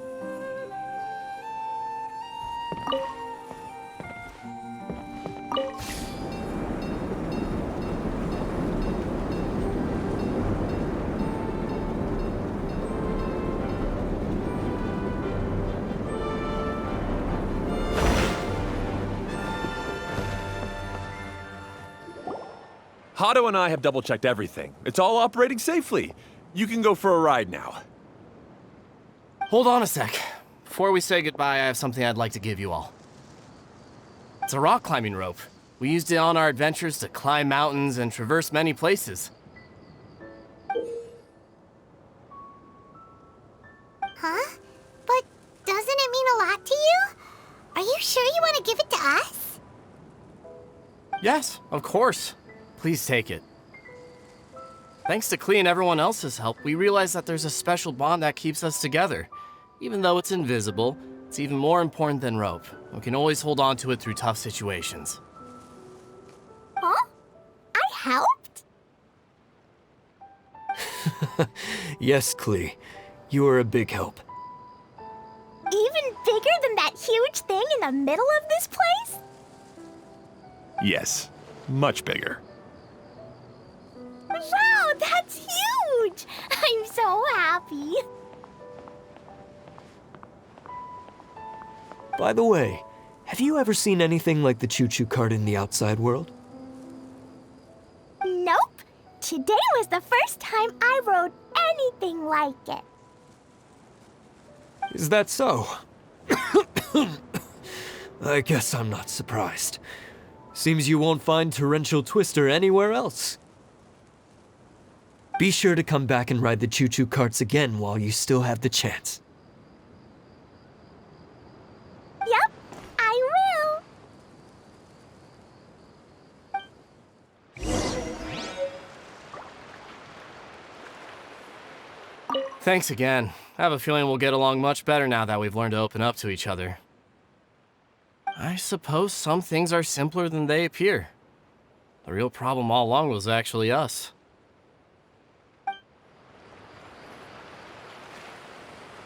Be sure to come back and visit Torrential Twister again. I hope you enjoyed it.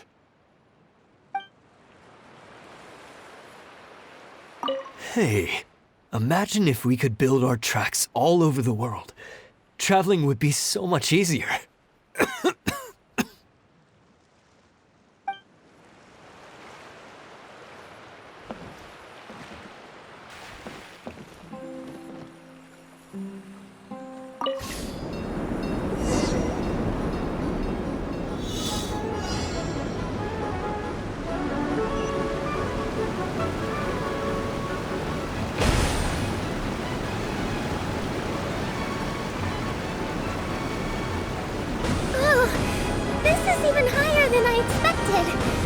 The drops are pretty steep, too. Are you okay, Kokomi? If you're scared, just yell and let it out. We won't tell anyone. What happens in the bottle domain stays in the bottle domain.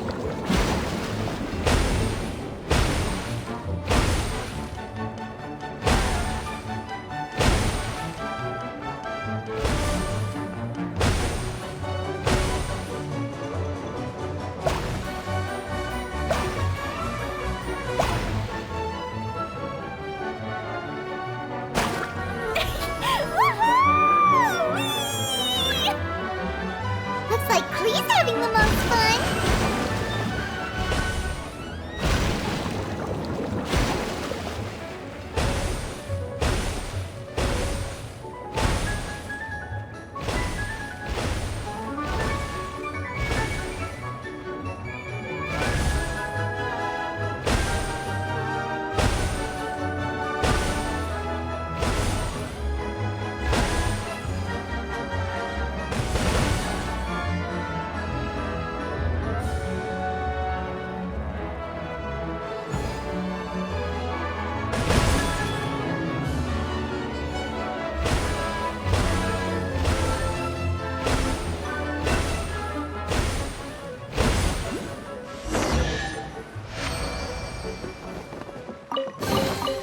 Is this An answer from this world? That's so much fun! Klee can fly across the sky like a real mage now. Guess that sorta makes sense. Wait, but if being able to fly makes you a mage, what does that make Kaya, since he's here too? Nothing! Kaya's just a master thief! Don't you remember, Paimon?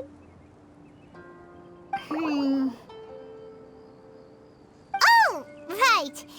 Guess it slipped Paimon's mind. Sorry to bother our young mage, but there's something a master thief would like to report. Do you still remember our mission? Uh-oh. I was having so much fun that I almost forgot. We're supposed to be helping Idyia look for the missing components. But don't worry, I've already got one. You mean you snatched it when we weren't looking? I didn't have to go that far.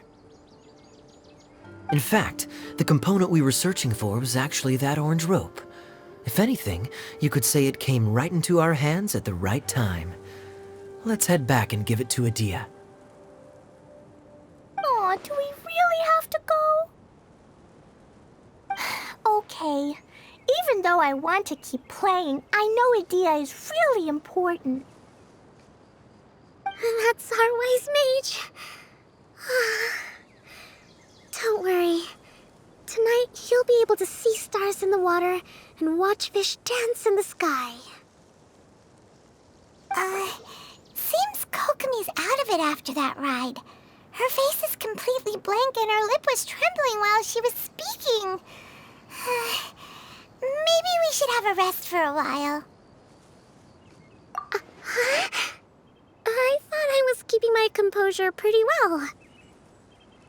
Don't worry, my mind is always spinning. I'm used to this. We should head back to Idyia. How about we hold hands, Miss General? Klee will give you energy.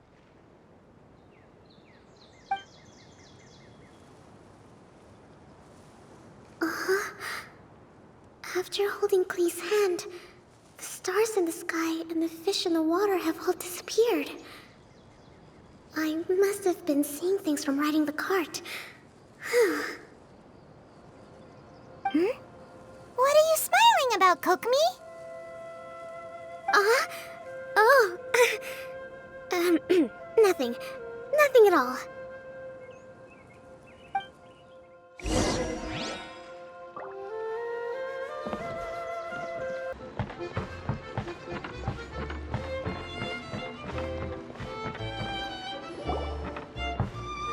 Welcome back! Well, any good news? Oh, don't tell me! You've taken care of all the problems and now I don't have to do anything? Yeah, we even rode the choo-choo cart. Do you want to come ride too? But maybe you'll have to wait till tomorrow. I'm a little tired now. Seems she had a little too much fun and now she's about to crash. I think it's time for a rest.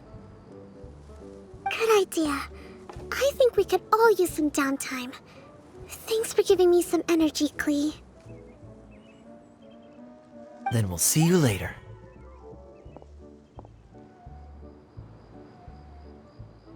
Bye, Mr. Honorary Knight. Bye, everyone.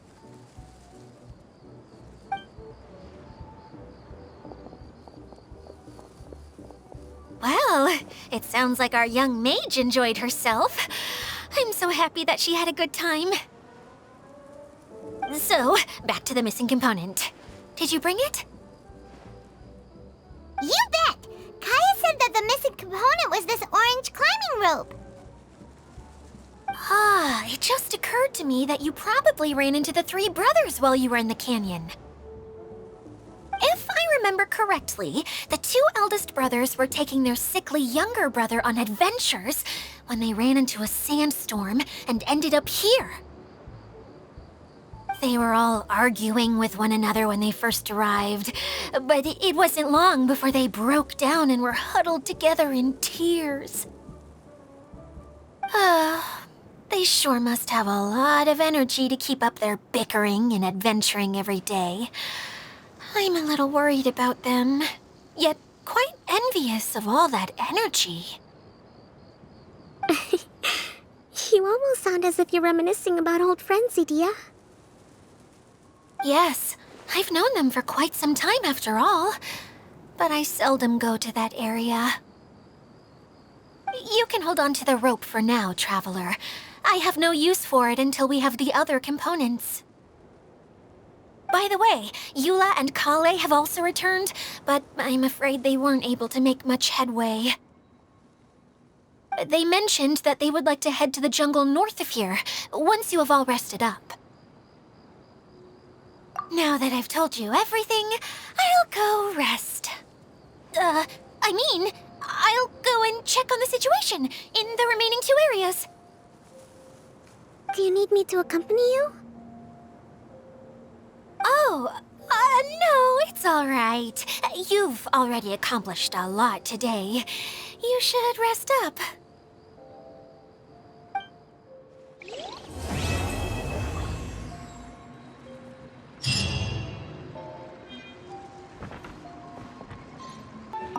Who would have known I'd find myself in such a mess? Oh, after all that talk with Alice about letting her daughter visit too.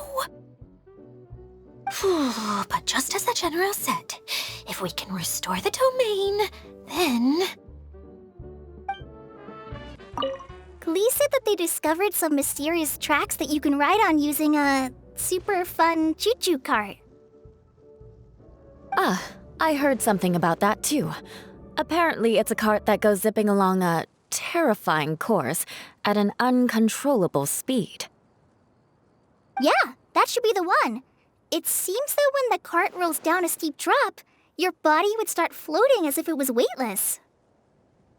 Really? Huh. I heard that Klee's bag almost flew away on the ride. If Kaya hadn't managed to quickly catch it, countless jumpy dumpties would have been thrown into the air. Oh no! That sounds pretty dangerous. But if you really want to go for a ride, I'll accompany you if I have time. Huh? But, Eula, how did you know? I could tell that you wanted to try it. But let me make this clear. I won't be helping you pick up anything that flies out during the ride. So make sure you take everything out of your pockets beforehand. Yes, of course! Hey, Kaya! You promised to tell me the story about the genie in a bottle if I didn't run off, remember? Ah, yes. All right.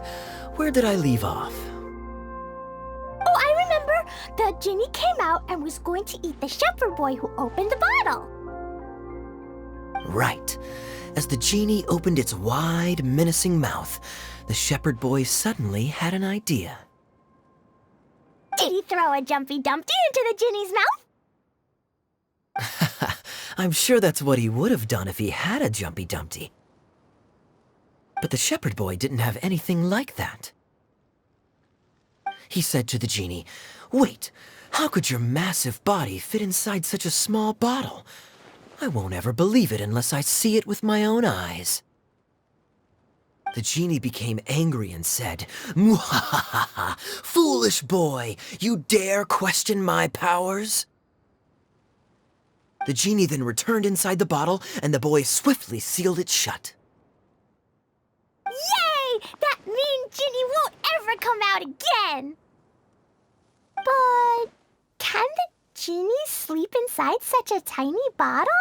It's probably not very comfortable. No, but the genie was captured and sealed away in the bottle because it did many bad things. So the most important thing to remember is, if you do something bad and don't want to get locked up, then don't get caught.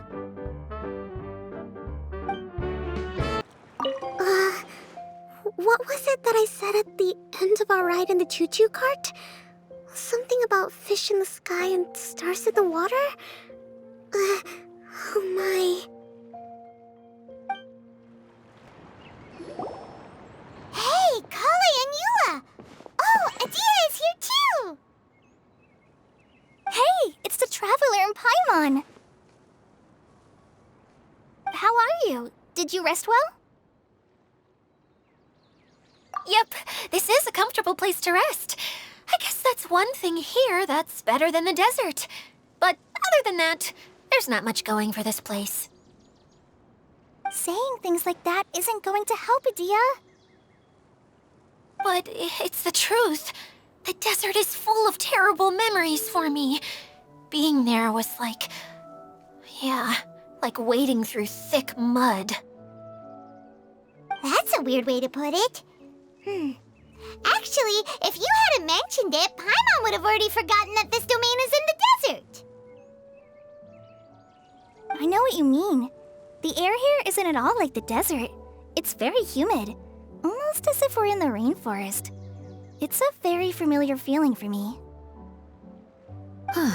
Everyone looks well rested. If you're ready, we can start making our way to the jungle north of here. Good luck, everyone! I'll be rooting for you! Hold on. I said we, didn't I? No need to say goodbye, because you're coming too. Huh? But wait, I'm just the mascot!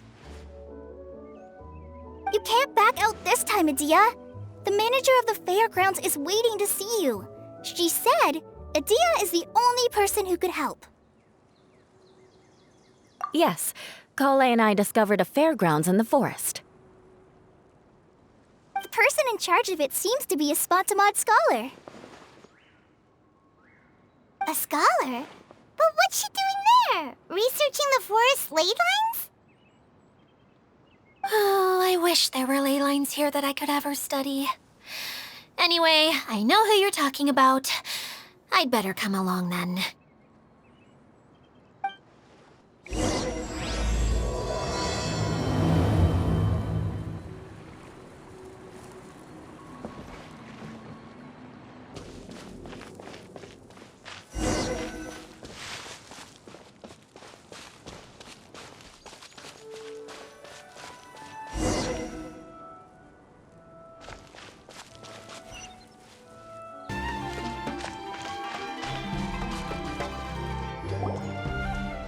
Finally, someone has arrived. Sorry to keep you waiting, Maimuna. We've brought Idyia with us. Thank you, Klee. It's been quite some time since I've seen you, Idyia. To be honest, I didn't think you'd actually show up. If anything, I thought you'd be curled up somewhere crying alone. Hey, you shouldn't be saying things like that. Doesn't seem to be the first time Paimon's heard someone say that about Idyia, though. You want to see me cry? Fine. I'll stop crying right here! No, please don't! All right, I shouldn't have said that. Now, who are these two? And Paimon is Paimon! They're reliable helpers. Lucky for you that I found them. You'd better be more careful about how you speak to them, okay? Of course. Good to meet you. You may call me Maimuna. For the sake of time, we should forego the usual pleasantries. Please follow me.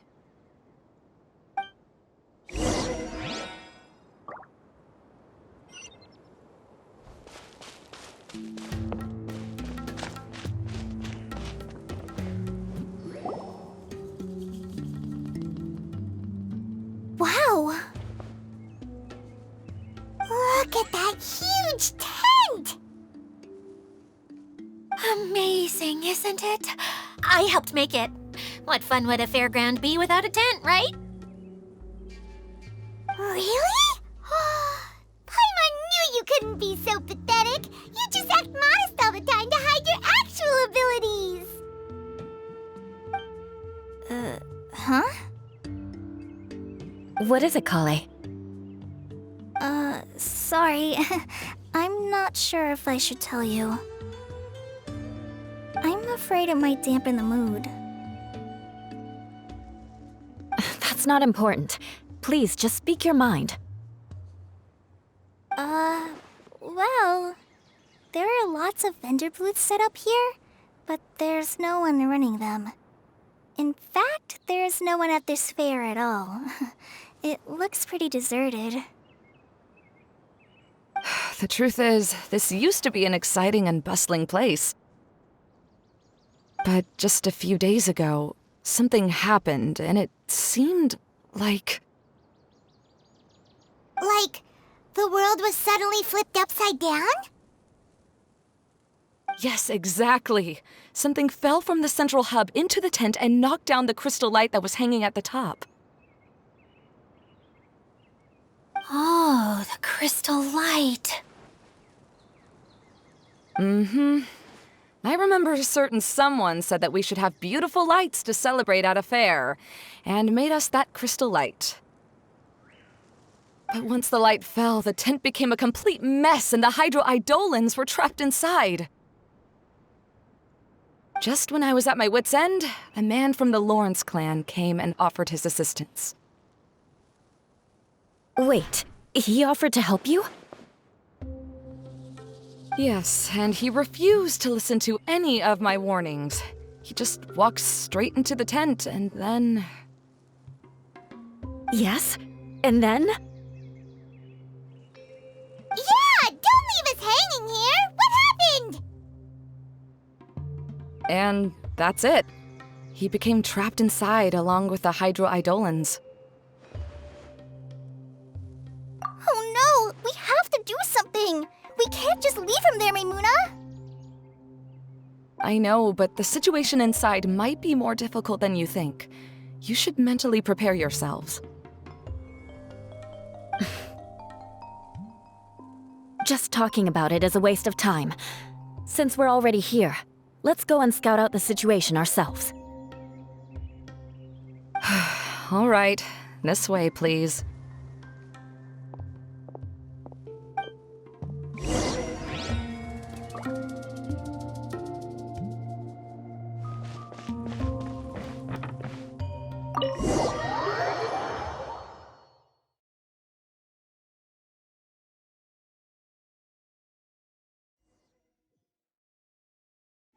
There used to be a large stage inside, but after everything got shaken up, it seems the very nature of the entire place was altered. The lamps and crystal light that were hanging above have all fallen down, which makes repairs near impossible. Wait, so you mean it's difficult to move around in there? Yes, mainly because of the lights. Do any of you have experience being on stage? Once the stage lights turn on, everyone's attention is focused on you.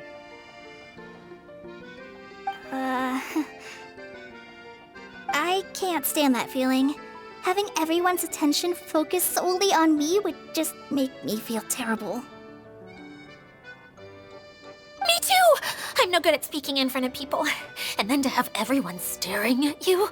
Oh, just the thought of it makes me shudder. Sounds like you have some things you haven't been able to let go of yet. Please don't laugh. I'm trying my best to change that, but there are still some things I can't overcome. Like when there's a lot of people around, or when people are staring at me. No, there's nothing funny about that. And you know what? It's not a bad thing to care when other people are looking. That's my opinion anyway. Think about it. Only people who have high standards for themselves would worry about failing to meet others' expectations. You have many good qualities, Klee. I bet if you had to learn dance since childhood like myself, then you'd be an even better dancer than me. No way! That would be impossible. I can relate. I know exactly how she feels. Maybe we should find a time for you to learn with me. And one day you will become an outstanding dancer too. By that time, you'll be so focused on performing your beautiful moves that you'll no longer worry about an audience watching you. Wow. Eula's so passionate about this that she's practically glowing now. Really? You do that? You wouldn't think I look stupid and secretly laugh at me, would you? You really think I'm that kind of person? Fine. Vengeance will be mine. Oh, no! Of course not. Alright, please teach me. Seems there's no need for me to warn you again. Anyway, you just need to open the curtain and you'll be able to see the stage.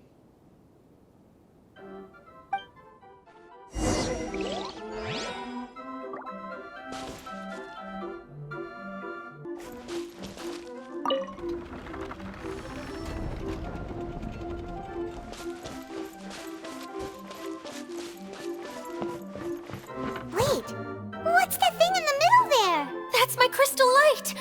It's been locked up. Well, let's figure out a way to fix this. Looks like we need to raise the platform underneath the crystal light. If I remember correctly, the stage controls should be somewhere around here.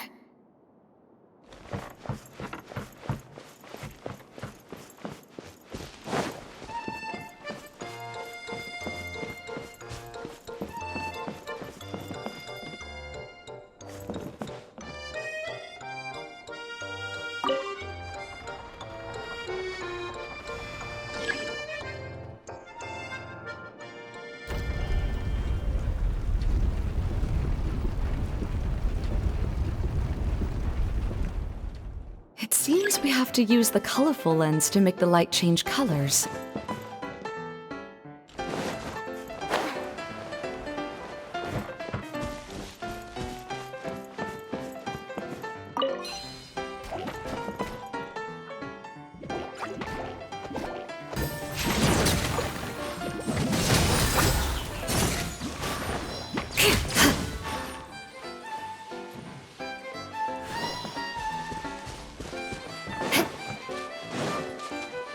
More speed. That's one way of shining new light on the problem. Hey, Maimuna? Do you happen to know someone named Sino? No, never heard that name before. Why do you ask? Oh, never mind then. Paimon was just thinking you two would have a lot in common. Back to the situation at hand. We should probably head into the passageway that opened now.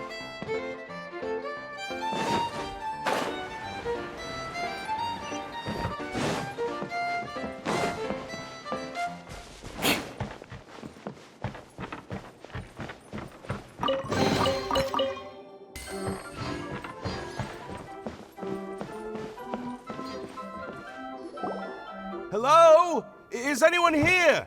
If you can hear me, please help! Lessig Lawrence? Who are you? Who has the audacity to utter my full name? You sure don't look like you're in any condition to be talking like that. Yep. He's a member of the Lawrence clan, all right. Even though he's hanging on by a thread, he still insists on clinging to meaningless etiquette. You. What are you doing here? Huh. Have you come here to mock me, Eula? If you would just think for a moment, it should be pretty obvious why we are here. Yet, now you're intentionally trying to provoke me? Of course, you don't have to accept my help. After all, aristocrats are naturally superior and need no help from others. Yes, thanks for the reminder. I don't need help from the likes of you. I don't think he really means it, Eula.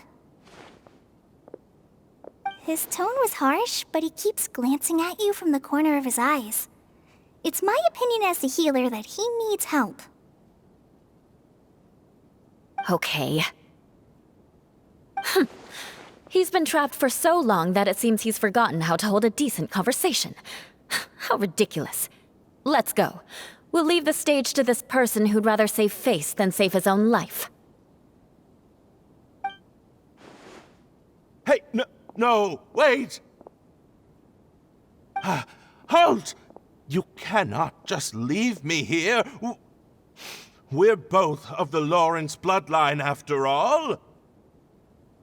Helping me when necessary certainly won't tarnish your prestige. If anything, my embarrassing predicament will be overshadowed by your virtuous deed.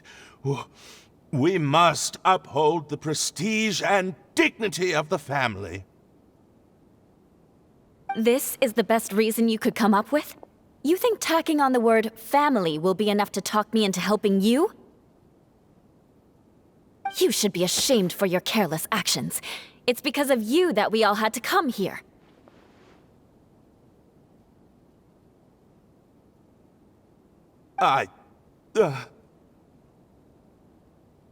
Seems everyone in the Lawrence clan is this way. They'll do anything to save face. All right. Looks like it's time for the mascot to step in. Here you go. One for Eula, and one for Lessig. What is this? Candy?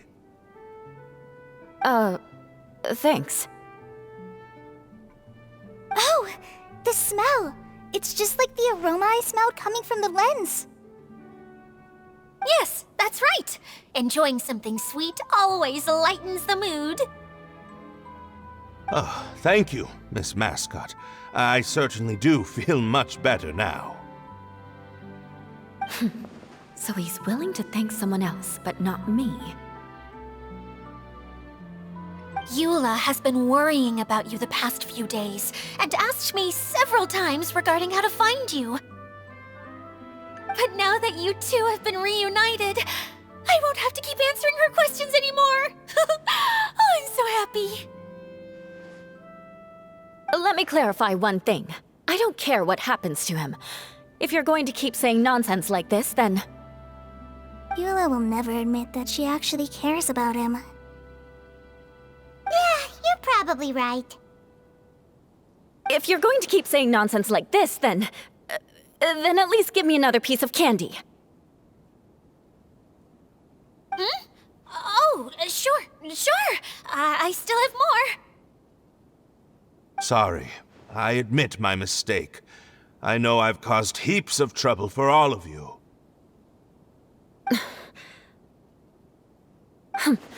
Why couldn't you have just said that earlier? I'm back. Oh? Have you already finished catching up? Why are you all looking at me? Oh, nothing. Don't mind us. All right, then let's clean things up here and keep working our way toward getting the crystal light fixed. There's no need to push yourself in your condition, Lessig. I'll take him and find some place for him to rest. I happen to be a little tired myself. All right. I'll leave my cousin to you then. You'd better rest up and regain your strength before we settle things, Lessig.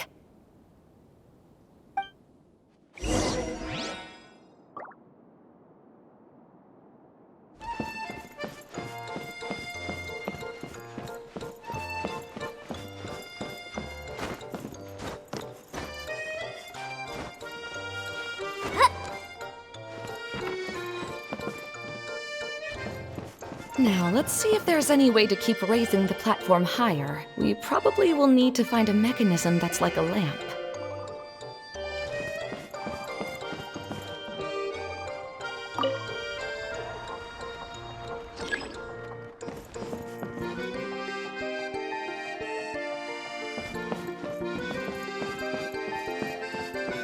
Strange. Is that really the Lessig that I know? You shouldn't always judge people based on the way you knew them before. People change, and people can always make different choices.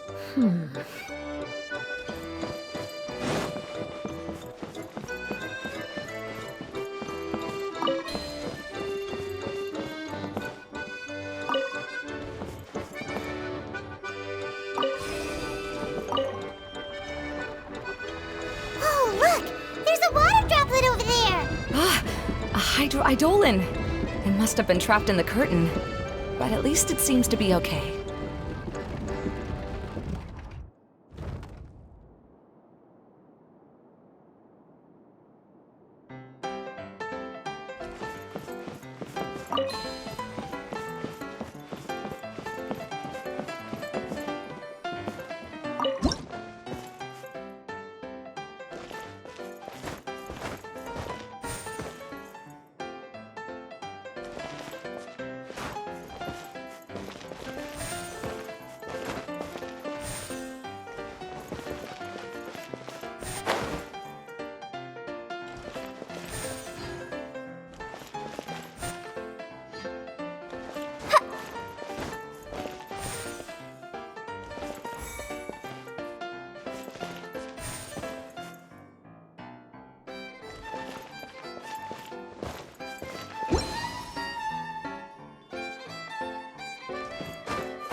Wow. And Paimon thought it looked big from the outside. This place is massive! It is a magical tent, after all. The inside is much larger than it appears from the outside. Haven't you heard stories with this sort of thing before?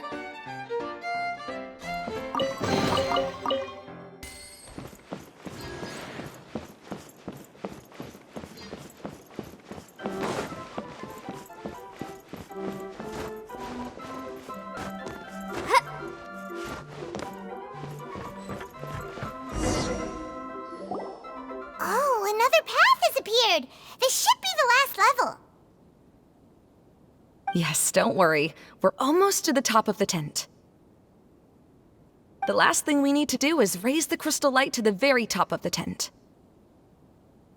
After the stage collapsed, I realized that having it raised only halfway makes it look a lot like the stage at the Grand Bazaar. Have any of you visited the Grand Bazaar before? No, I haven't. I have. I've gone there a few times with Master Tainari. The place is bustling with all kinds of vendors. And if you're lucky, you can see Nilu perform her dance. Oh, a dance from Sumeru? I'd like to see that myself. If only it were on the way back, then we could stop there. It doesn't matter if it's on the way or not. I would be happy to take you whenever you have time, Eula. Great. I'll take you up on that offer. Yeah! Now that Paimon thinks about it, we've already been there more times than Paimon can remember. Really? My father used to help with festivities at the Grand Bazaar and would always give me candy during the events. I was just a kid and didn't understand anything. I was happy as long as he gave me some candy. To me, fairs and festivals were the best things ever. I always thought my father was amazing and wanted to be just like him when I grew up. But aren't you a scholar in the academia, Maimuna? As far as I know, scholars seldom could spend time doing anything but research. I doubt you could have time to assist your father in preparing festivities. Yeah, seems you read me like a book. When I had the choice between becoming who I wanted to be and who my parents wanted me to be, I ended up choosing the latter. But I was never happy about it. Huh. That's almost the exact opposite of Eula's situation. You must have already realized that. Why else would you set up all the booths here and make this place like a fairgrounds? Yes, but I'm still not as happy as I imagined I would be. I realized that attending a fair and running a fair are two completely different things. The main reason my childhood was so fun and carefree is because my family worked hard. But my father knew how difficult and tiring running a fair could be, so he wanted to push me towards academics. But in the end, I didn't do well in either. I gave up on myself and resorted to investigating ley lines in the desert. Some things happened, and then I accidentally ended up here. I finally had a chance to make my wish of running a fair come true. But after seeing everything come crashing down, I feel like I've lost the strength to go on. It's not as bad as you make it out to be, Maimuna. No need to feel so down. You have the courage to change, and you've been actively guiding us on this journey. Someone who's given up on themselves could never do these things. Oh, Klee. I understand my situation better than anyone. You don't need to try to comfort me. It's not that I'm trying to comfort you. It's just that people sometimes don't realize that their actions speak louder than words. Believe me, this is something that I learned from my time together with Eula. Oh, what are you trying to say? Oh, nothing. Now, let's get that crystal light fixed. All right.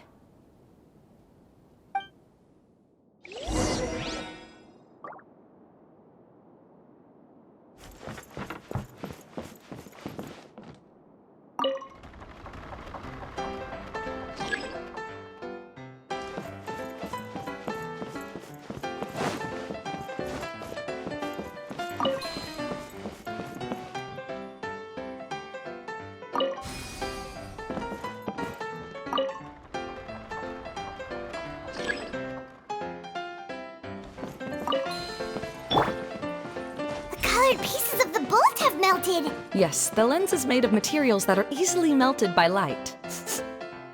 Is it me, or do I smell something sweet here?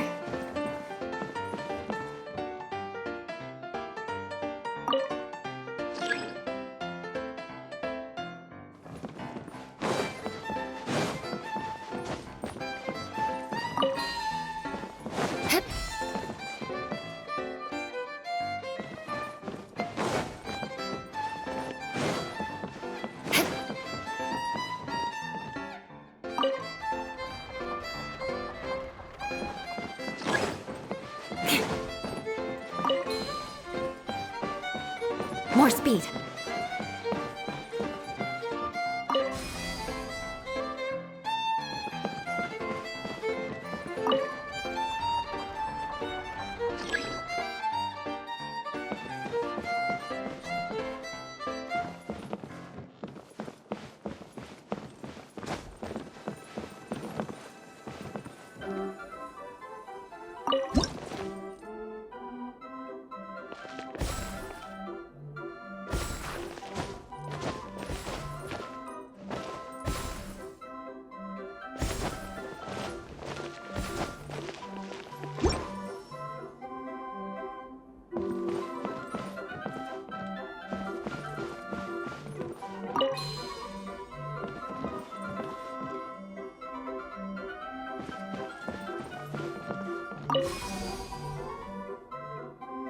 Good. That should do it.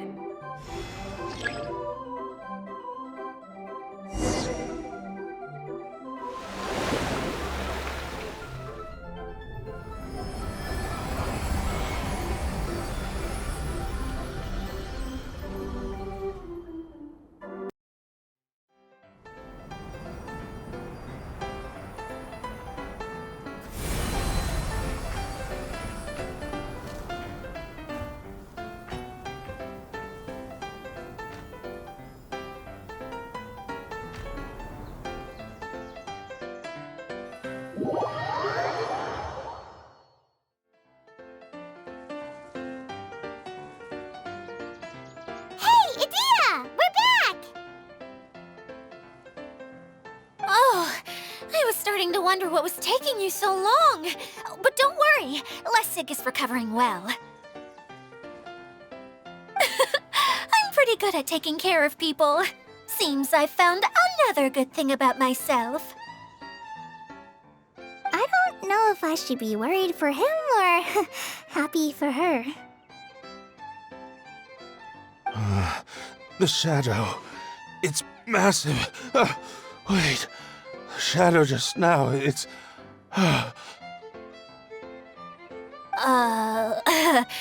Seems he still might need a little more time to recover. Tell me, did everything go well for you all? Of course. With a team like the Traveler, Paimon, Kale, and Eula, they're at least 40 times more reliable than you ever were. Only 40 times more reliable? That means I'm still pretty good then. I guess it's impossible to feel like you've lost once you've already given up. I'm a little concerned about how comfortable you are with that. Huh? What has happened? How did I get outside of the tent? Ah, that's right. I remember meeting Eula, and then... my head. Oh, you're awake now. Don't worry. That's just a side effect of your treatment, Lessig. I'm afraid I still feel a little disoriented.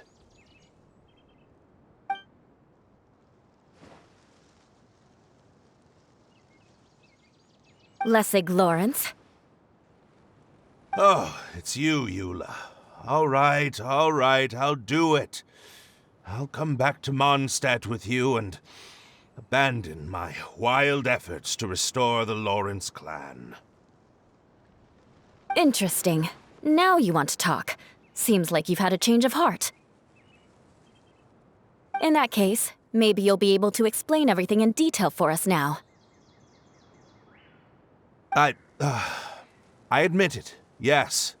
I came here in hopes of finding a way to restore the Lawrence clan to its former glory. But it was a long journey, and I didn't always know the way. I passed through Liyue and Sumeru. There was even a time when I lost my wallet and had to live in the wild. But the peculiar thing is, I realized that nobody knew me out there. And not a single person even cared about the Lawrence clan. You and I are like glass pawns that were raised in shackles. We were taught to act like nobles, but outside the walls of our home, the people of Mondstadt despised us. Such pompous, hateful, and stubborn teaching. It all culminated to making us cling to the old aristocratic dogma in an attempt to maintain our pride. It's like a never-ending game of tug-of-war, but it is meaningless. You understand. Or I should say, you have already long understood. But I'm afraid that I have only just realized this. Paimon sorta understands what Lessig is saying. Everything he said is true. Your family is probably unaware that you've already changed how you see things. Yes, this has all happened recently. After coming to this domain, I realized the Mondstadt that I want is one where not everyone fears me. All that I and many other members of the Lawrence clan long for is a place where we can live peacefully with others. Lessig, both you and I never had anything to do with the glory of the Lawrence clan. That is all in the past. We are just ordinary people.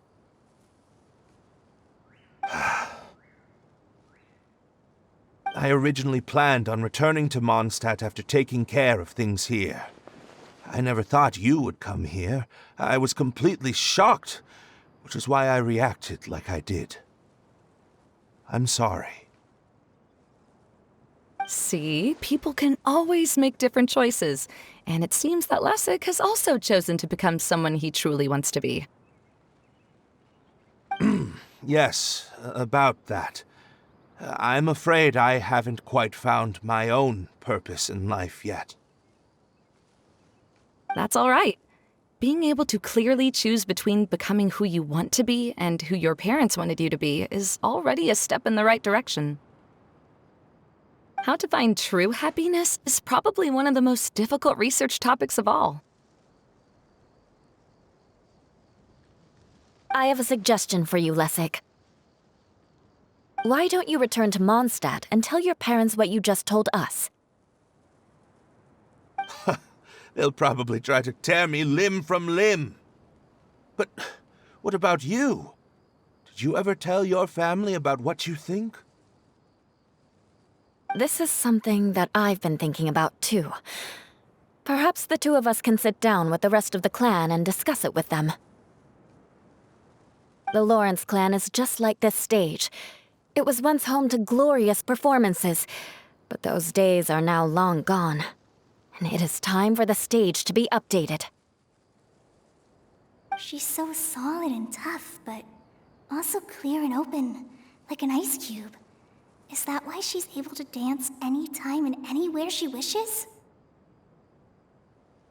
Are you all done talking now? Yes, I think so. By the way, that is for you. Please take it. I found it on Lessig earlier.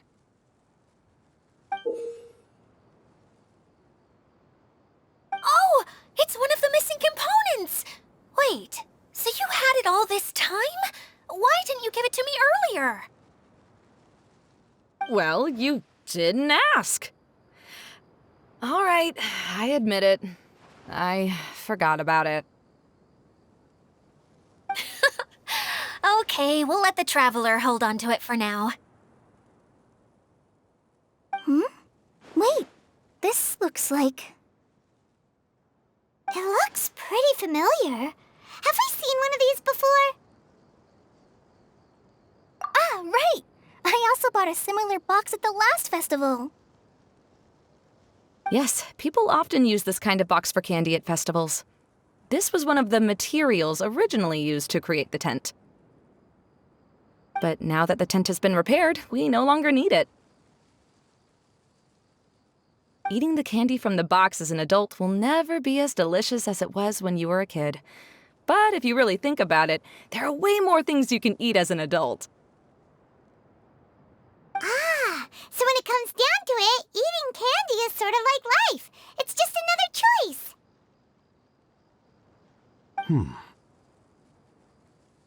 So, as of now, we've already collected 3 of the missing components. Only one more to go. I'm sorry that repairing the tent took so much of everyone's time. You should all head back and have a rest. I'll lead the way.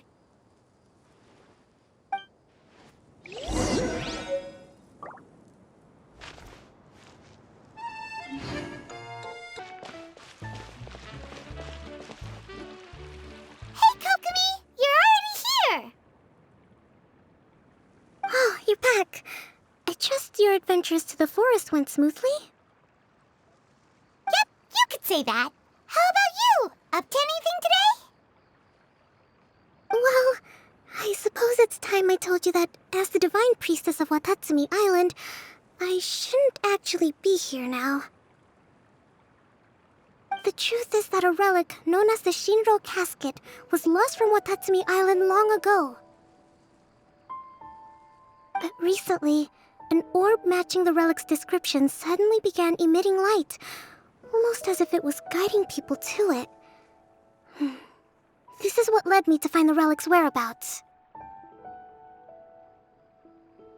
I wasn't lying when I said that. Goro has often told me that sitting at home reading light novels is not the best of practices, and that I should try to get out more.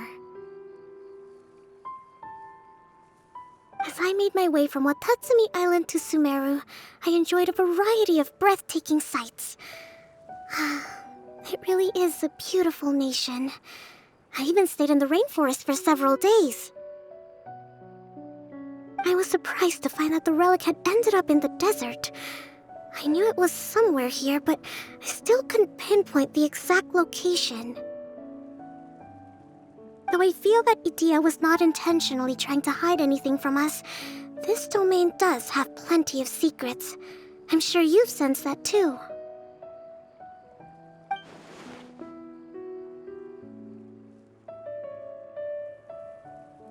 Now that you mention it, a lot did happened today.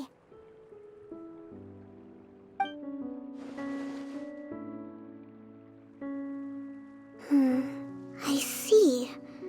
When you found Lessig, did you also happen to find any clues related to this domain? I'm afraid that he was caught up in his thoughts and didn't pay attention to his surroundings. Actually, before the world was flipped upside down, this domain didn't look anything like this. Hey, everyone! Oh, I hope we're not interrupting your conversation. It's alright. You two did a lot today. Care to join me for a cup of tea? Sure! That would be perfect! Eula and I just made some snacks.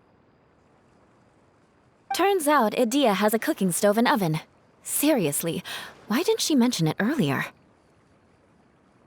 Oh, so did you make us some moon pies? No, I made something called storm crust pie. You should try one, traveler. And I made some pita pockets. You can try some, Kokomi. It should taste great with tea. Sorry, I should call you General. Oh, I would be happy to try some. By the way, Eula, how's your cousin doing now? Oh, him. You would never guess, but he's busy over by the oven now.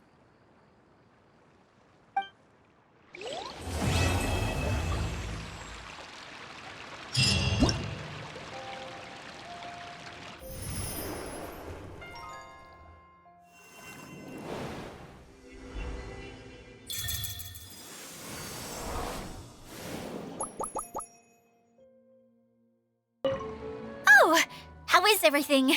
Discover anything new? Let me know if you find anything interesting. This is the first time I've had tea that tastes like this. It seems Inazuman tea is a lot different from what we have in Sumeru. Ah, yes. It seems people in Sumeru like to put spices in their tea, right? Yes, that's right. But I still can't get used to it. If I had to pick, I'd drink coffee, even though it gives me insomnia sometimes. As a descendant of the illustrious Lawrence clan, I learned many skills during my journey. For example, baking flatbread. Good. This should be just the right amount of heat. I had no idea you knew how to bake. I thought you'd be the type who'd never get anywhere near the kitchen. Ah, I've been meaning to ask you. Do you have time later? Could you teach me how to make those delectable snacks of yours? Oh? But that might take some time. Besides, we're not here to get to know each other as family. So again, you're worried about our ties within the Lawrence family. Fine. But you said yourself that we're just ordinary people. So why don't we learn from each other like regular cousins would?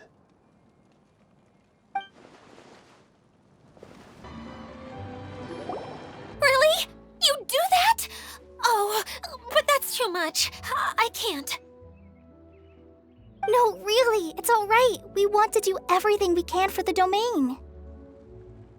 Yes, and to be completely fair, I'm the one who caused this terrible mess in the first place.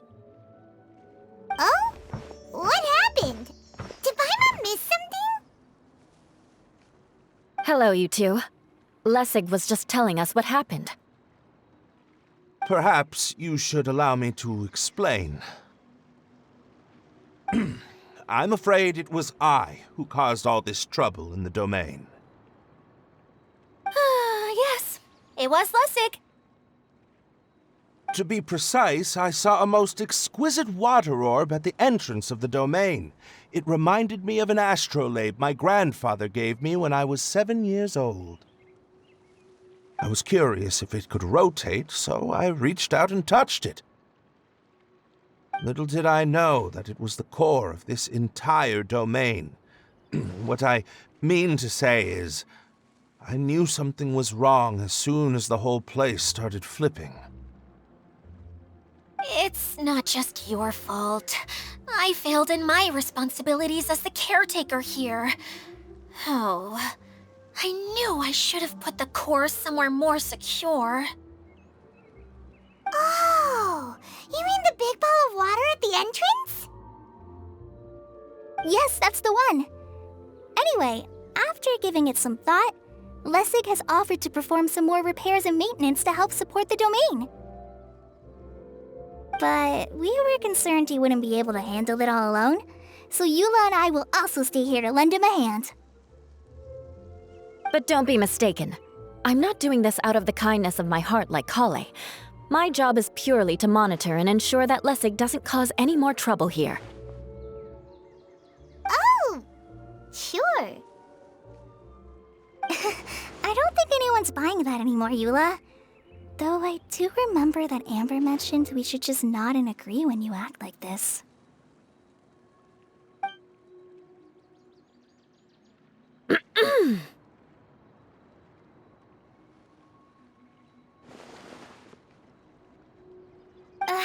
Right. You better not slack off today, Lessig. No, I'll get right to work. Either way, Lessig is going to be in charge of making lunch for everyone today.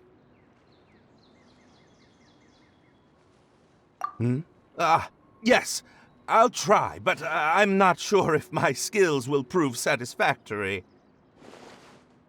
What was that?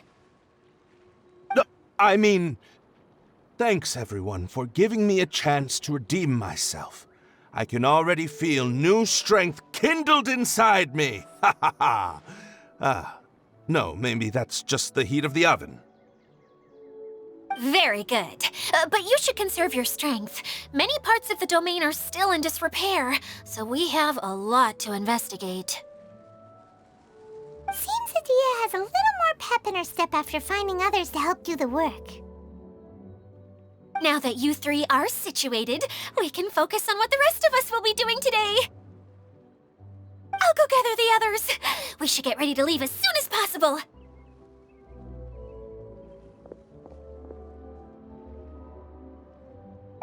And there she goes.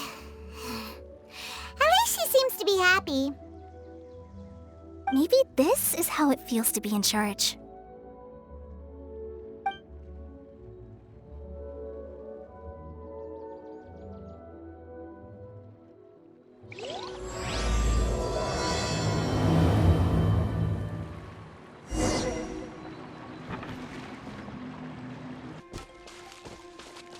Where are we going now?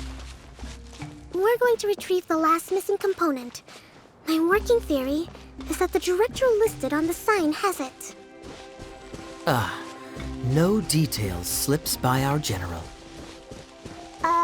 What's a director? A director is a kind of job. The one we're looking for is named Zosimos. Zosimos is responsible for managing everything that happens on the stage, similar to how Idyia is responsible for managing the whole realm. Wow! Sounds like Miss Idyia must be way busier! You'd think so, wouldn't you? Care to comment on that at all, Idyia? Maybe someone else can explain. I'm just enjoying taking it easy, as usual.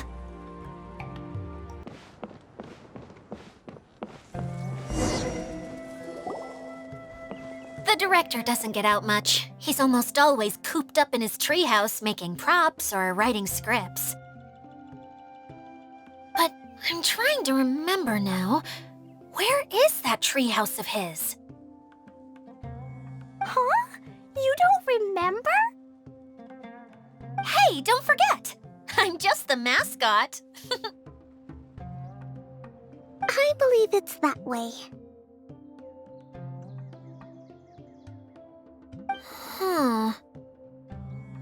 Though he might prefer to be alone, given he often has to move stage props, I suspect that he lives near the theater.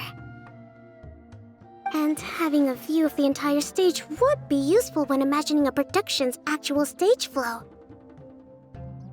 So if I were him, I'd probably pick a treehouse over there. But how do you know which direction the theater is in? Simple. The overall layout and decorations look more exciting in that direction. Oh, good point! Why didn't I think of that?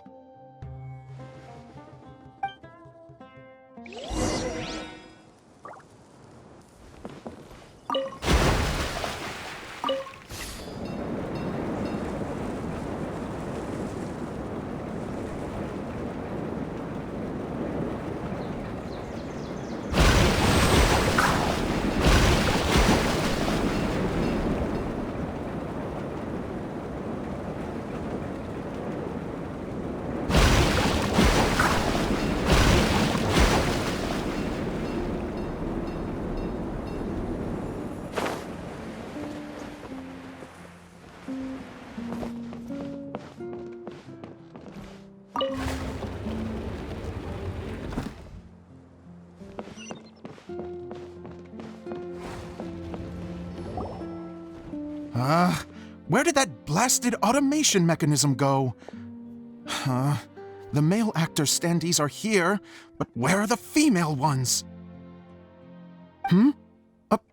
Who's that?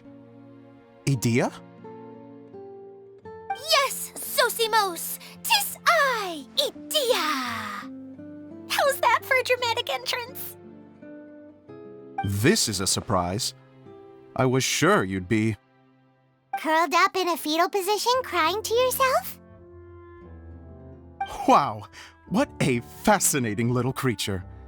Did you just read my mind? The name's Paimon? And no, Paimon's no mind reader. Just call it an educated guess. It seems everyone shares a similar opinion about you, Idyia. I knew from the start that a managerial role wasn't for me. But I found my true calling now. As a mascot! Mascot? Is that a new role? I don't remember casting you for that. Okay, enough about me. I'm just here to introduce you to some new friends of mine.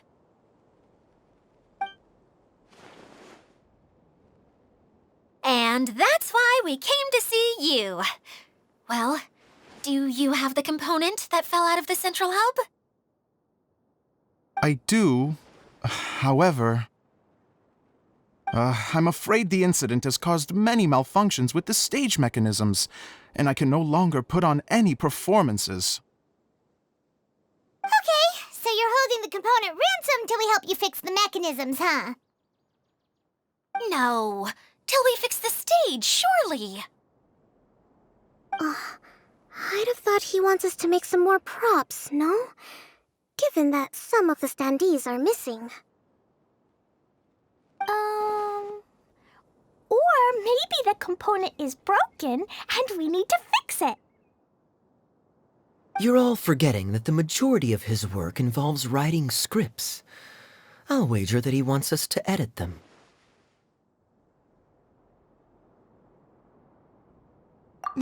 What has gotten into you all? What sort of person do you take me for, The component is safe and sound. I can give it to you now if you'd like. Although I was hoping that maybe you might be willing to help rescue my show? You're a big group. I have lots of roles to fill. It would really speed up the casting. A show? That sounds fun! I want to help!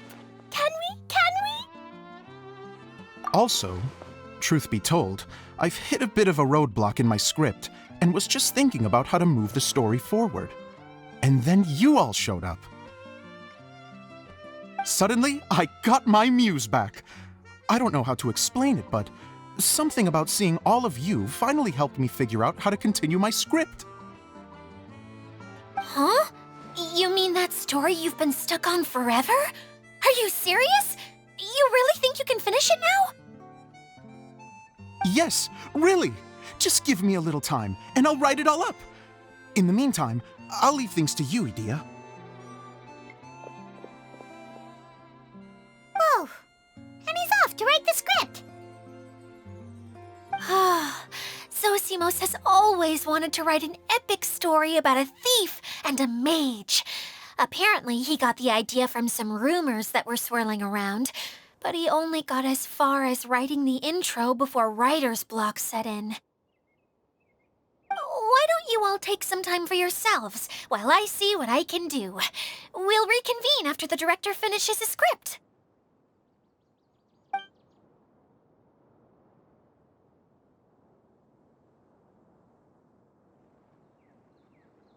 A director, my friends, is a storyteller. And the key ingredient to every good story is inspiration. The moment I laid eyes on General Sangonomiya, inspiration hit me for a brand new character. The heroine was the missing piece of the puzzle. The rest of the story flowed naturally from there, and now it's finished. So please, take a look through your scripts, and we will tell this story together.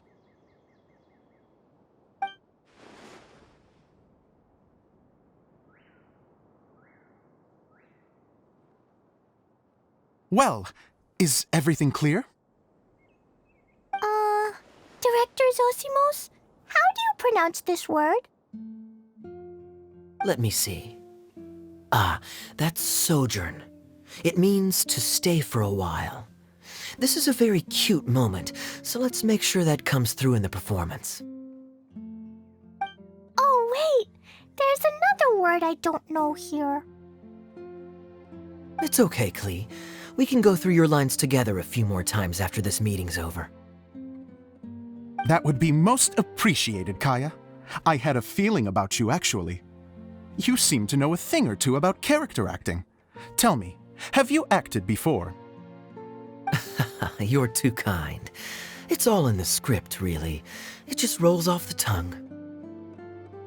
Oh, you think so? Well, you definitely have a knack for it. I've actually been looking out for someone with your talent. If I make it as a big-time director, then I can see us working together for the long term. Be sure to stay in touch, okay? You and I are gonna go places. What can I say? Sounds good to me. Great. Fantastic. Now then, please go through your scripts one more time. But don't just read the words. Remember my notes, and really let the character inhabit you. I need to have a look at the stage, so I'll leave you to it.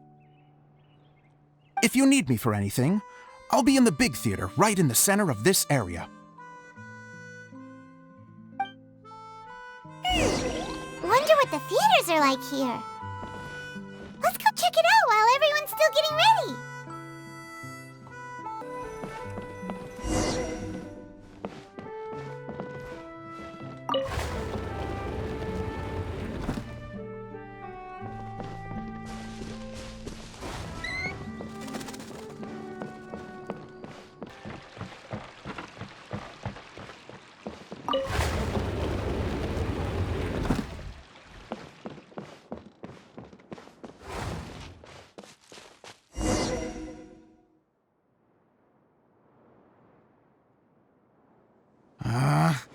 Where did it go? I put it right here. Hey, Zosimos! What you up to? Oh, it's you two. Please, come here. Feast your eyes on this stage. I designed it myself. So, directors have to design the stage too? Oh, I'm no ordinary director. I take a more holistic approach. Directing, script writing, stage design, I do it all. Sounds like a lot of work. Idyia wouldn't be able to handle that kind of job.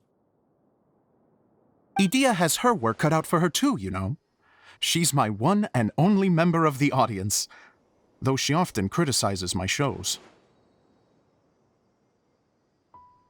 Well, she just says what she thinks. You don't know how to write, or this is getting ridiculous. I think it's because I use preprints in a way that she feels goes against what they're intended for. But even though she's my harshest critic, she's also been my biggest supporter in a lot of ways. I guess you could say she's like my agent. I'm very grateful to her. I've always dreamed of being a director, but I've never had the chance until I came here. So, what did you do before you came here?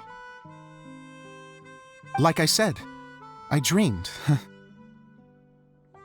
From a young age, every time I came home after a show, I'd go over the story again and again in my mind.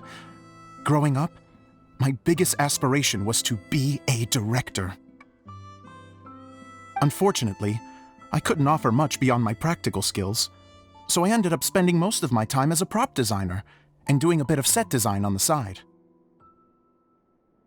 Don't get me wrong, I do love building the set, but nothing satisfies me more than putting on my very own show. No wonder you only wrote director on the sign. Exactly. You're not doing a great job of convincing me that you're not a mind reader.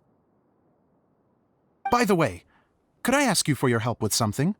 I'm having trouble finding the master script, and I'll need it shortly. The one you only just finished writing? You lost it already? Yeah. After I handed everyone their copies, I held on to my master copy while I was checking on everything around the theater. I must have dropped it somewhere. If it's not here, then it might be in the attic. These are the only two places I've been since I finished writing it. But, I still have some things to do to get the stage ready. Would you two mind having a look for me? No problem. We'll find it.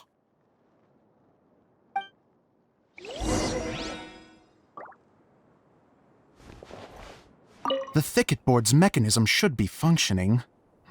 Let's see. There's the lights. Oh, and the microphones.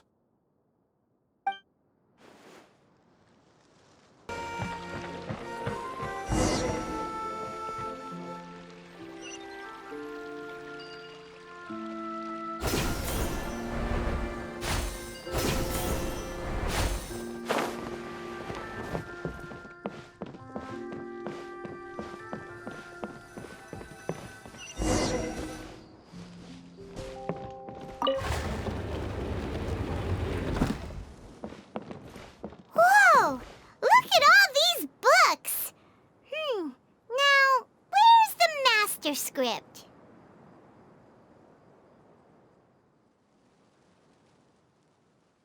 Oh, it sounds like a water droplet is on the second floor. Let's go have a look.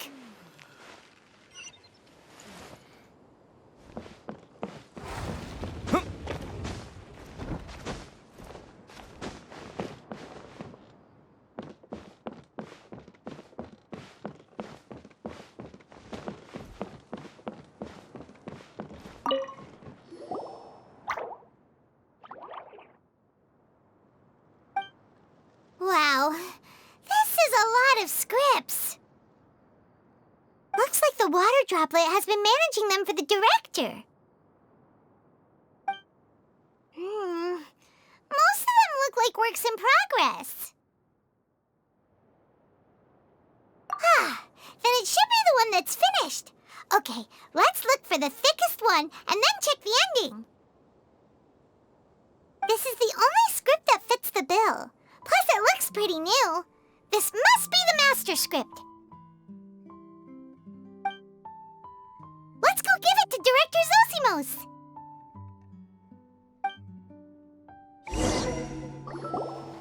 Zosimos, we got your script! Thank you. That's a huge help. I'm running out of time here. There's no way I'll be able to fix everything up perfectly. We may just have to wing it. Anyway, the stage is secondary. The performance is what really matters. Things can always go wrong on stage, but as long as the show goes on, it should be fine. You don't sound very confident in what you're saying. It's true. I realize now that a show is the art of the unknown. Even if you have the same actors performing on the same stage, the performance will be slightly different every time. Those subtle differences are what make each performance special.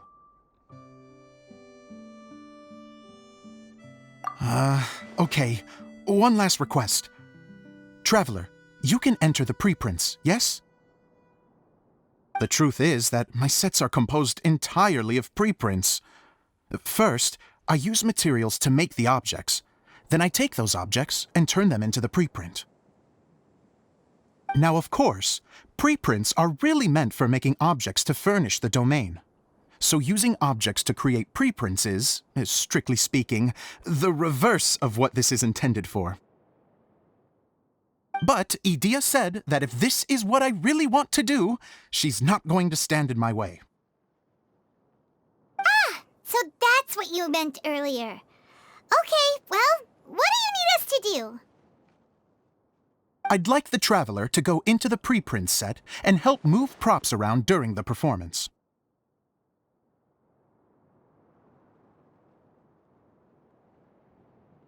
The reason is, Oh, Paimon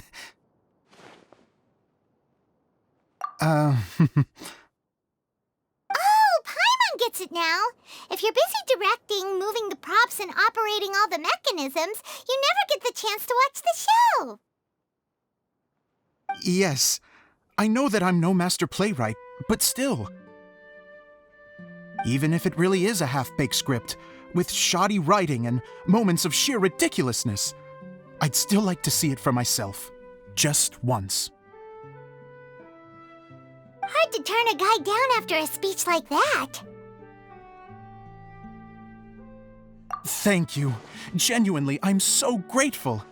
I'll go and inform the others. Then, as soon as you're ready, the show can begin.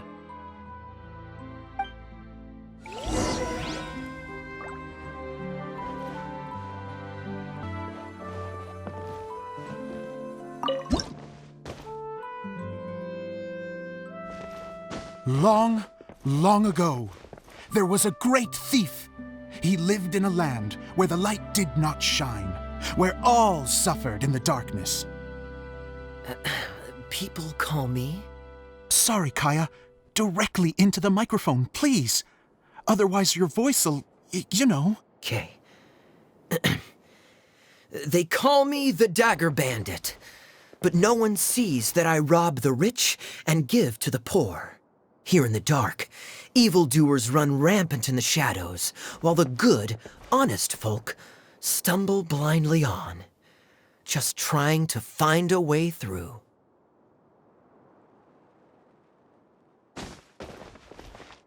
As the bandit brooded, suddenly the world was inexplicably changed as a single star appeared on the horizon and flew across the sky. Traveler, stomp on that movement mechanism in front of you.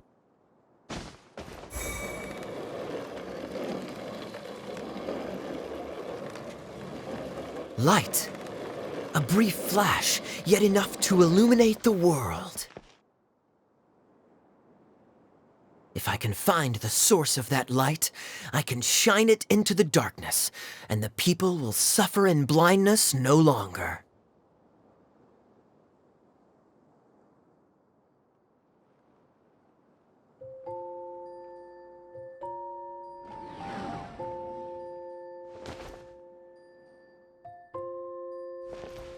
Without a moment to spare, he set off to follow the star's course. All the while, the star kept moving through the sky.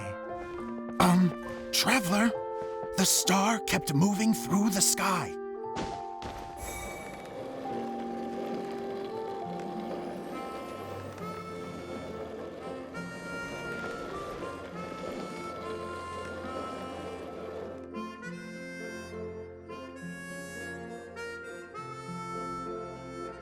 Looks like I have to go through the desert.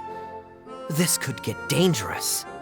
If everything he'd heard was to be believed, the desert ahead was a no-man's land filled with horrors. Worse still, The star had landed in the most difficult-to-reach location, surrounded by sheer cliffs, but he was determined to press onward. I've come this far, and I'm not about to turn back now.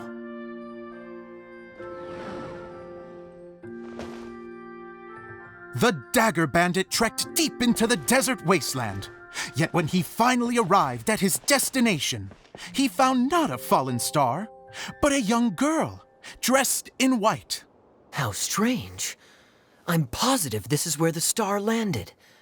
Young lady, do you know where the light has gone?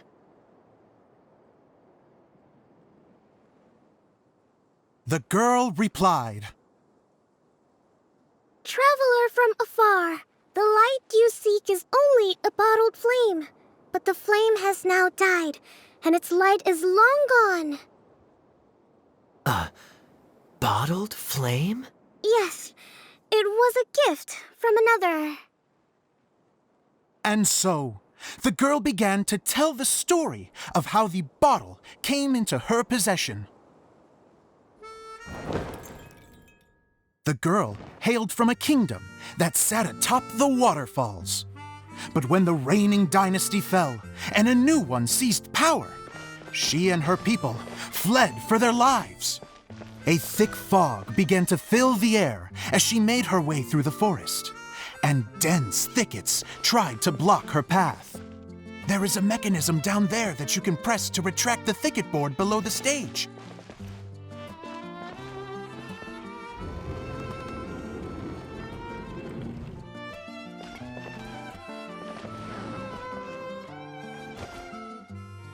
If I only had a lamp to guide me through this wretched forest, then I could survive. With scratches covering her arms and legs, the girl pressed through the pain and made her way forward. The road ahead was arduous, but she was determined to press onward.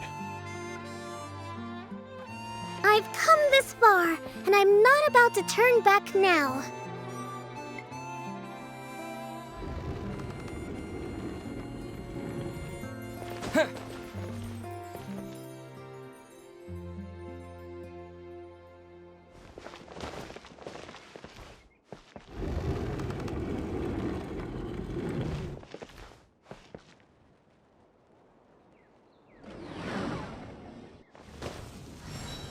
But just as she was drawing near her destination, a huge stretch of thorns and brambles suddenly came into view. Despair set in and began to weigh on her heart. If only someone could help me, I would give anything in return. The girl's heartfelt wish in her moment of desperation did not go unheard. Wait! There's no mechanism for the final thicket! Ugh, I must have forgotten to check those boards. According to the story, those thickets should be gone from the stage now, right? Yes, total oversight on my part. Ugh, what a pain. I can help! Traveler, catch!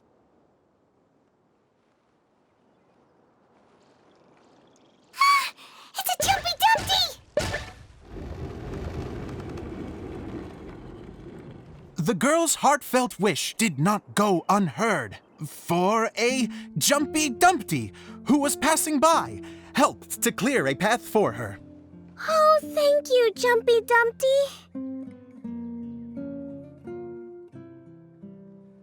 And so the girl continued her journey deeper into the forest. But what she found there was not a lamp, but a mage glowing with fire. So, just to clarify, it was supposed to be the mage who helped burn a path through the thicket. Save it for the end, man! The mage took pity on the girl and handed her a bottle. Then, the mage began to tell the story of how the bottle came into her possession. The fiery mage had an adventurous spirit and enjoyed taking long journeys. On one such journey, while taking rest in an oasis, she found a beautiful bottle by a crescent-shaped lake. Klee, quick! Get in the light! Coming!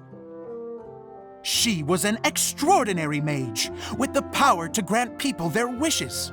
She turned the bottle into a thing of equally extraordinary power. But the only place that it could make wishes come true was inside of the bottle. Oh me, oh my! Look at this wonderful bottle of mine! It could make a fine toy. But better still, a sojourner's home. The fiery mage blew into the bottle, allowing it to grant one single wish outside its glass walls. Oh, am I supposed to blow into it? Whoa, it lit up! A flame was kindled within the bottle, and it began to glow a fiery red, just like the mage herself.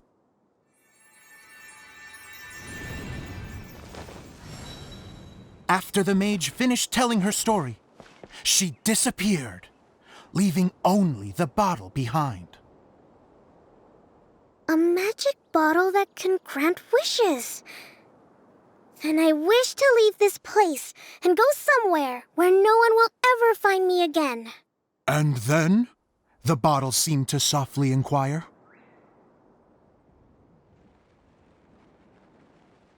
I don't know. The flame in the bottle faded as the girl's single wish was granted, and she found herself in the middle of the desert, far away, where no one could ever find her.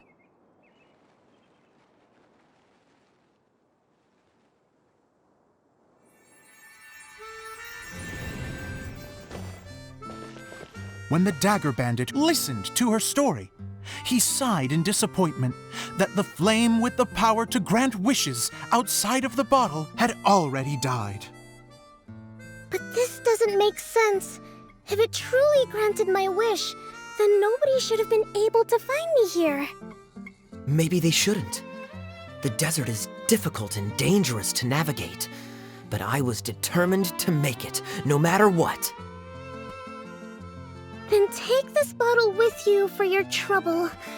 It may be able to grant you your wish, though sadly, only within the confines of the bottle itself. All I wish for is light.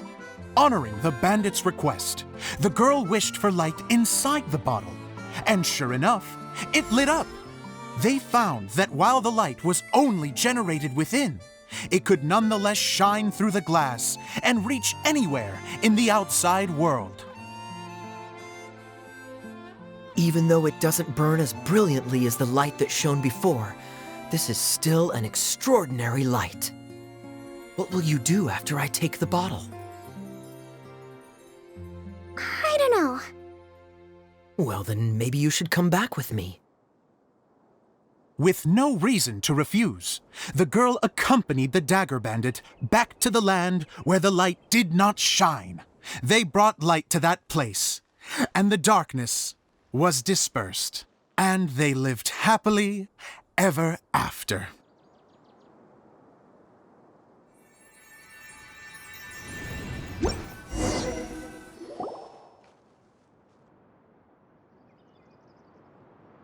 And we're done! Seems the show went pretty well.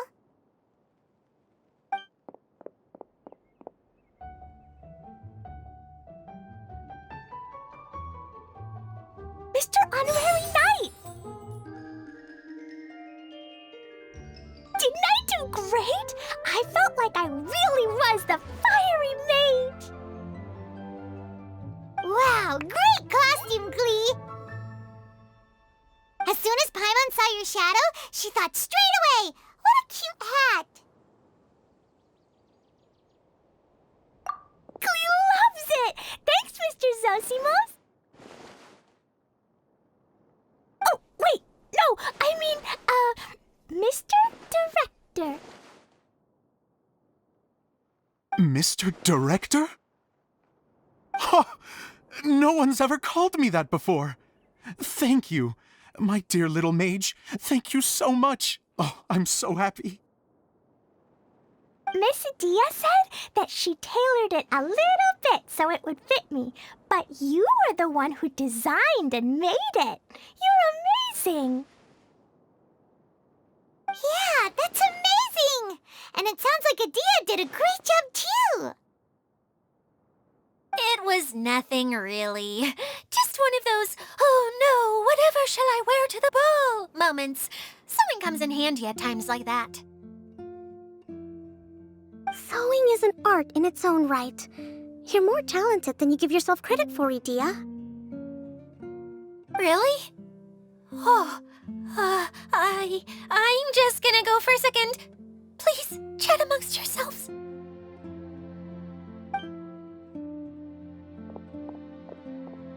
She gets embarrassed so easily. She really can't handle being in the spotlight. Idyia's a sensitive person and doesn't have a whole lot of self-confidence. I hope all the excitement hasn't brought her to tears. Oh, I'm a little worried. Don't worry. I'll go make sure she's okay. I'll see you all later.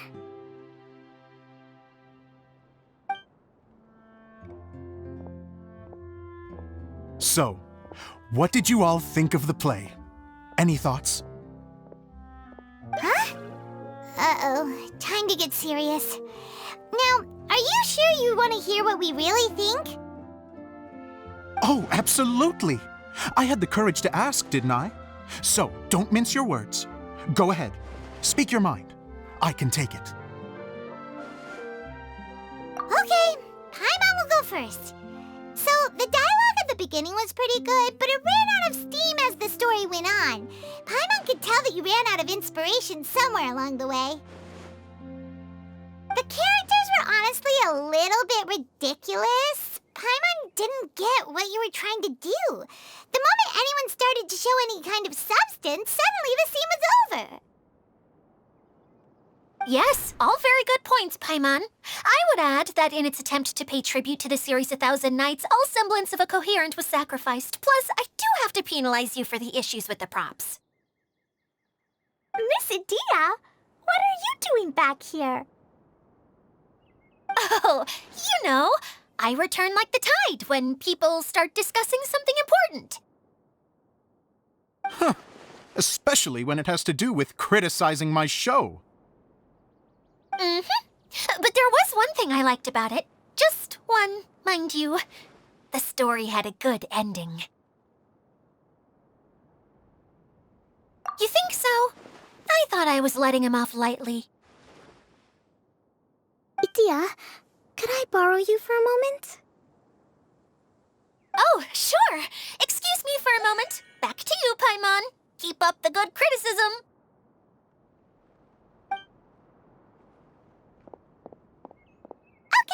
In that case, Paimon did have one other complaint. Let's hear it. Taking criticism on the chin is all part of being a director. The ending was all wrong. The girl's motives were clear and simple the whole way through. It was kind of jarring when all she had to say was, I don't know. And doesn't anyone else find it weird how her whole community was on the run, but she was only looking out for herself the whole time?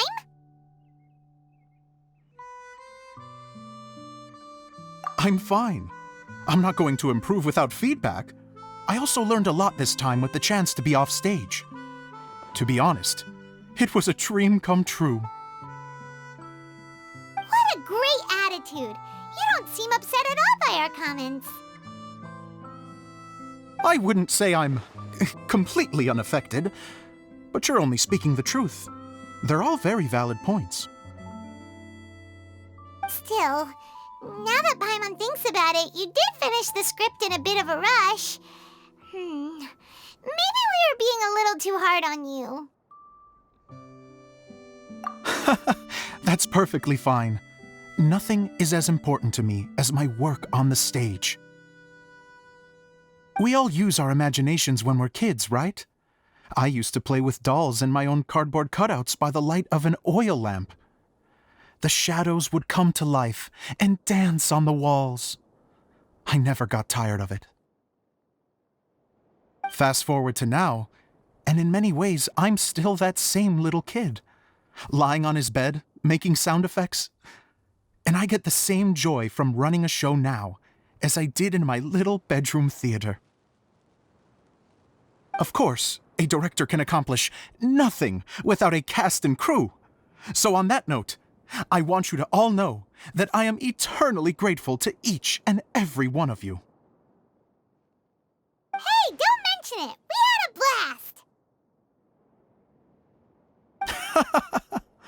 Okay, here, take this. Your component, as promised.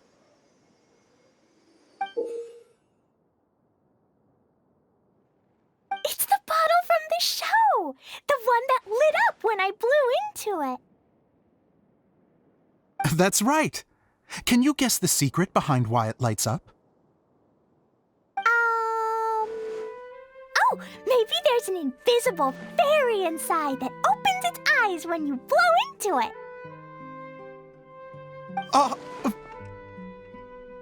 Bingo!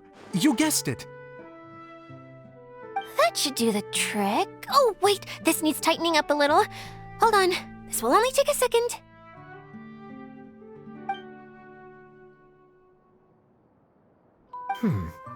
This outfit's more fashionable than I imagined. Excuse me, everyone. Do you have a moment? Especially you, Zosimos. Idyia wants to do a little something for you. She says it'll be a dream come true. A dream come true? Yes. She said that as useless as she is, she wants to do something for you as the first person to have heard of your dream of being a director. Her words, not mine. I have to disagree, though. I have never thought of Idyia as a useless person. How is this suddenly about me? If everybody is ready, then I'd like to invite tonight's male lead to take the stage. Ta-da!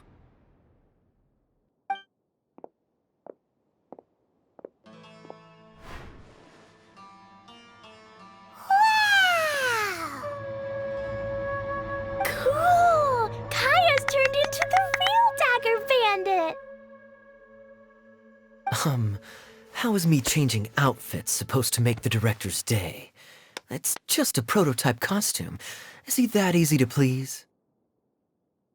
Don't be silly. If I know our director, nothing will make him happier than to see his ideas brought to life by the right actor. Well, then I'm happy to oblige. Who am I to argue with the star of the show?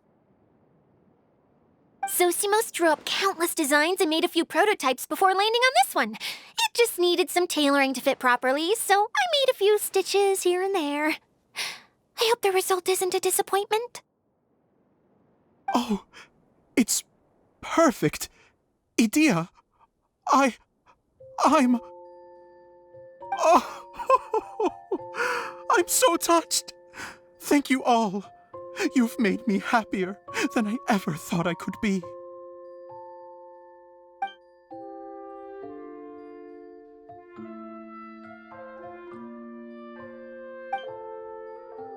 How are you doing? Recovered? Oh, I'm good. Thank you again, Idyia. Oh, please, don't mention it. Well, now that we have the final component, it's time to say goodbye for now. Let's head to the core of the Veluriyam Mirage and get this place fixed up. Can I keep wearing my costume? Please do, by all means. Both of you can keep your costumes. It seems only fair. Yay! Kaya, keep wearing yours too. It looks amazing. I agree with our mage. I'm sure it's not every day you get to play such an unforgettable character. Sure. I think I can be a bandit for a little longer. Bye-bye, Mr. Director. Take care, my dear friends.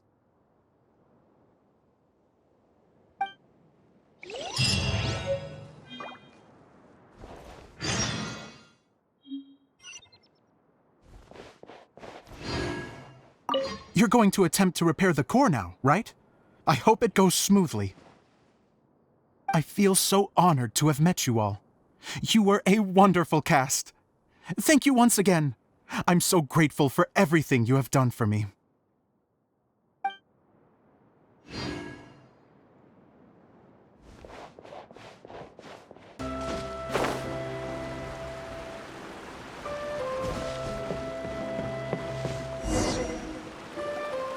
Oh, Eula and Klee! You got back before us!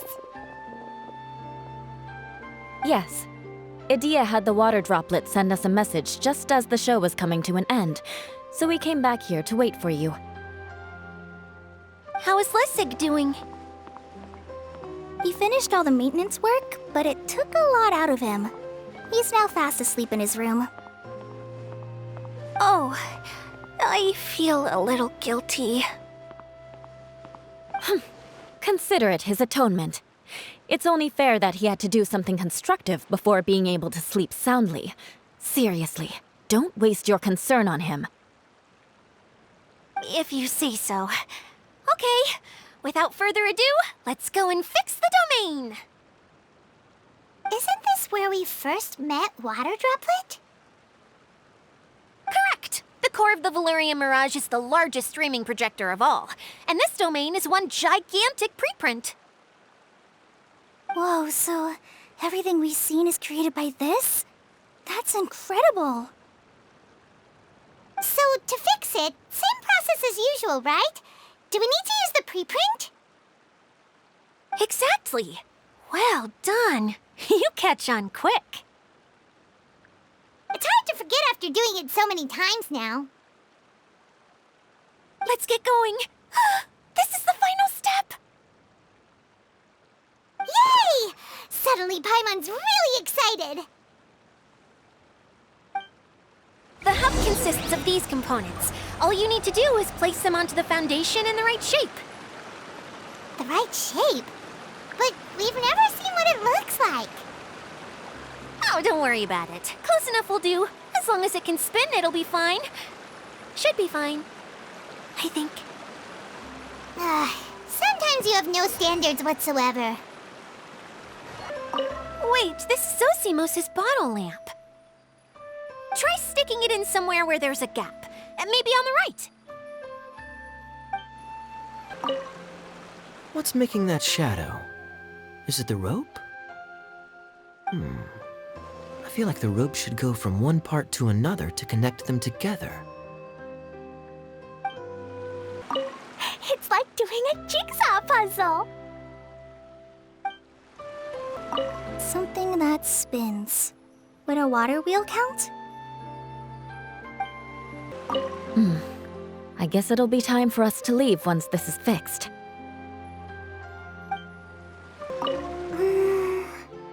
If I remember correctly, I think there's supposed to be a small cog on the right-hand side. So maybe that's the candy box.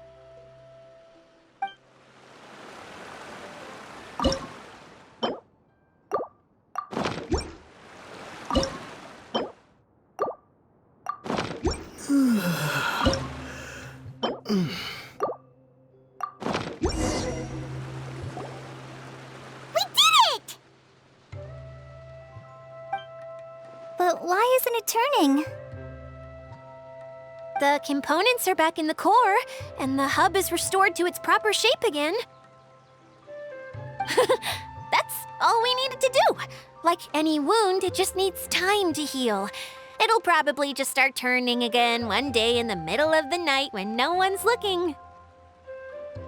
Really? I thought that with your special abilities, you could get it turning again right away. What? Huh? All of us are dying to see it. Not just how the domain looks when it's fixed, but also Idyia. In her element. I want to see Idyia using her magic powers too! I bet they're super awesome! What are you guys talking about? And how is Klee in on this, but Paimon isn't? They're referring to our mascot's true form. As I've said all along, There's much more to Idyia than she gives herself credit for. She has a very special power. Though, I think some of us have sensed that already. Did you notice right away, General? I only found out when I was chatting with Eula. So our general was the first to notice. It seems like she's more perceptive than she lets on. I'd say the same about you, Kaya. What the? All of you? No? I mean, I wasn't trying to hide anything from you, I promise. It's just, for people who stumble upon this place by accident, I think my current form is more approachable than my true one. I don't want people to get scared when they see me. What? What is it? And whatever it is, how the heck does everyone know about it? Well, for one thing, I sensed elemental energy in the residents here, but none of them have visions. Then my mind started to wander as I was reading a storybook, and suddenly, I had a thought. Since hydro-eidolons can change into any form, why not human form? You hit the nail on the head. All right, in that case, please allow me to introduce myself once more.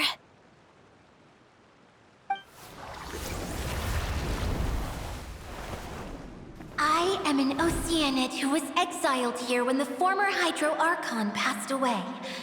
My name is Idyia. Wow, Idyia! You're so pretty! Now that I'm in my true form, I suddenly feel a little embarrassed talking to you all. You look stunning. You should be flaunting this look at every opportunity. Oh, come on. I'm too shy. Wait, so does this mean that all the people we met in here are actually... I'm guessing that the human counterparts to these hydro alter egos are long gone. That's right. When they wanted to leave, I took them to the edge of the desert. The components are, in fact, gifts that they gave to me before they left. But I'm always curious about what brings people here, so I used the streaming projector to bring their wishes to life. The power to grant wishes, but only within the confines of the bottle. Exactly. It's a truly extraordinary light. I've just realized something. When the components fell from the core, it appeared as if they had returned to their respective owners. But actually, it was after the components landed where they did that their owners and the things associated with them arose around them to form the different zones. So now that the components have been retrieved, does that mean that all those things are gone? Don't worry, they'll be quite safe. As long as I remember them, they'll never disappear. However much we might criticize each other or get into scuffles, in this mirage, they will always be my friends. I had so much fun in the choo-choo cart and hanging out with Mr. Director. I'll never forget them either. Me neither. I'll always remember my adventures in this fantasy land. Very good. But it's probably time I set this wheel in motion. This one's all yours, Idyia, our magical mascot. Please work!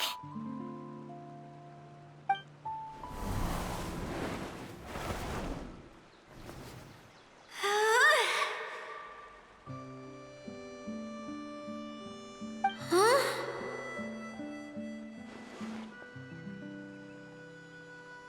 Huh? That's strange. Nothing happened. Has it lost some power because of the incident? Oh, crumbs! Not now! Not right off the back of everyone putting me on a pedestal and me acting like this is going to be my big moment!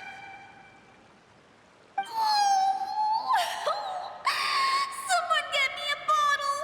I'm hiding myself away! See you in 100 years! You're already in a bottle. What now?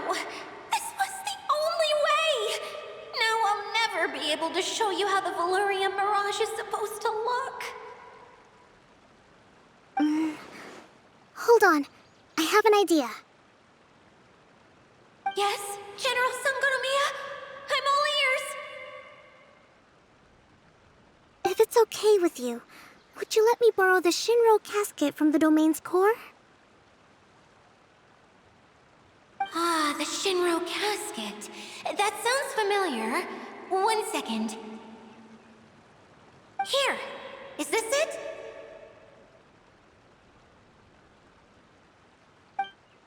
Wow! A huge shell!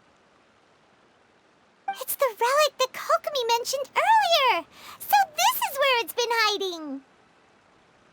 It was once a ritual vessel used for making offerings in the Moon Shrine. It's made from the remains of a yokai called the Shinkiro, and it can listen to the wishes of those who come to pray to build up Shinki, which gives it its power. Several centuries ago, the relic was lost when the last prefect of Yashiori died in battle. Its final resting place was unknown. The pearl that goes with it should be able to sense the casket's location. But when, unbeknownst to anyone at the time, the casket disappeared inside the core of the Veluriyam Mirage, the pearl's light died out. Huh? How come? Well, imagine it was a sound instead of light. If the room is too big, you can't hear anything from outside the door, can you? Oh, I get it now. The shell must have been having too much fun one day and got locked in the solitary confinement room. I understand now, too. The core has been wearing out recently. That's why you were able to follow the pearl all the way here.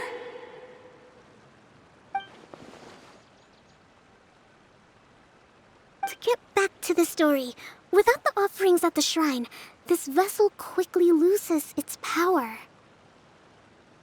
Yet countless people who have visited this domain brought their wishes with them and left a small piece of themselves behind along with their gifts.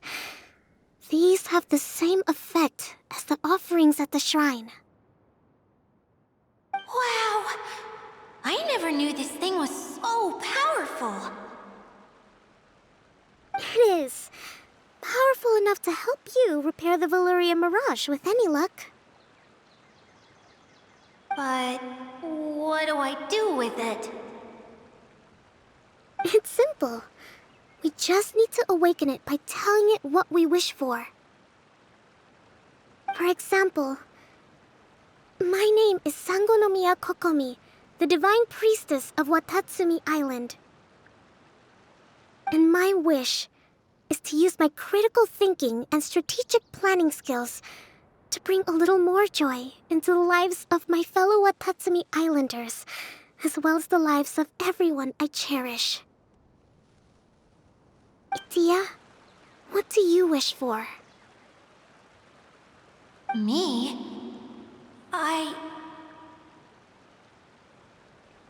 My wish is that all those who have sojourned to the Veluriyam Mirage in the past will achieve what they truly wish for. Not just in this domain, but out there, too. Even though I know full well that trying to build a railway in the outside world is just a pipe dream, and that Maimuna will probably just go back to being a scholar. And I know that Zosimos has a lot of improving to do as a playwright. It's going to be tough for him back in Fontaine. Chasing your dreams is hard work. Despite all of that, I still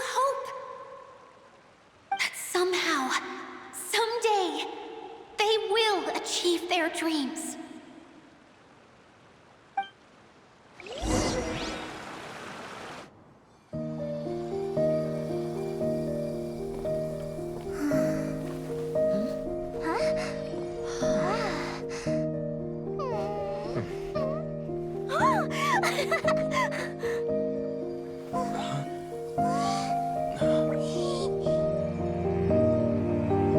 Okay, the combined power of our hopes and dreams is at your disposal.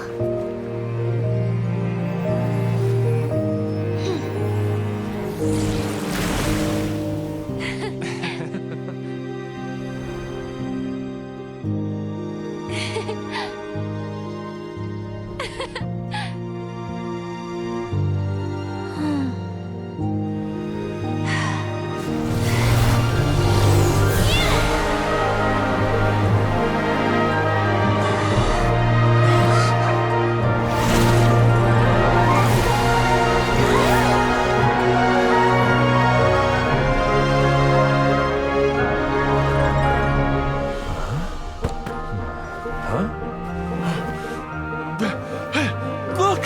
The wheel's been fixed!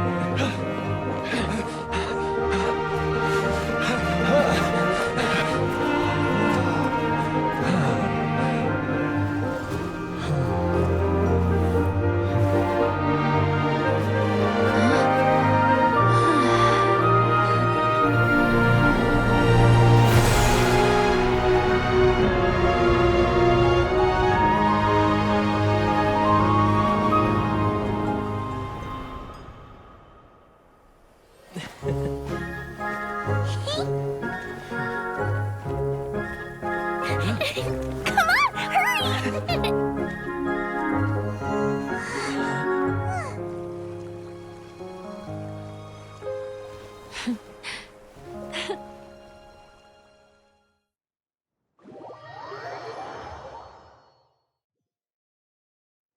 Yay! Idyia, you're back to normal!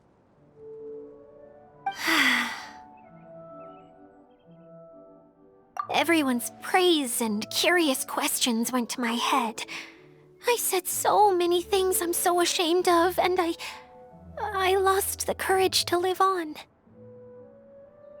Please don't say that. Yours was a noble wish. Yeah, and you weren't granting wishes for yourself. You did it for other people. I have friends like that too. Other people's hopes and dreams are what motivate them.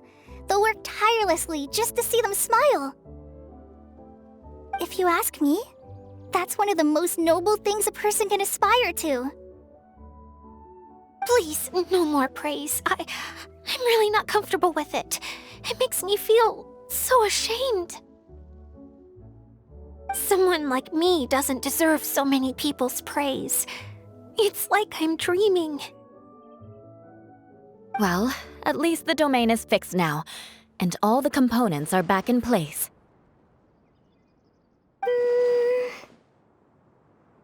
What's the matter, Klee? I suddenly have loads and loads of more wishes. I want to ride the choo-choo cart again and look down from up on top of the big wheel. Is there a way to get up on top of the wheel, Idyia? There is a way, but there's only space for a very few people. That's okay. I can go up by myself. But it'd be more fun with Mr. Honorary Knight. Are we sure about this? It's so high. What happens if we fall off? Well, yeah, but Paimon's just worried for you. Don't worry, I'll be there to make sure no one falls off. I haven't been up there in a long time myself.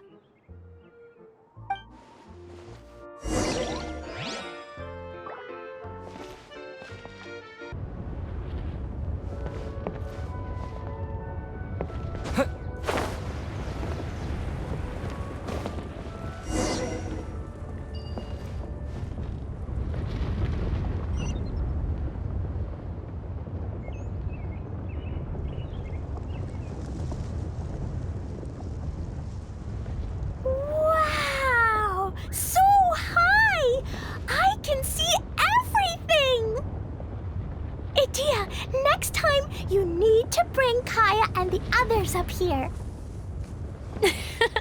Sure thing.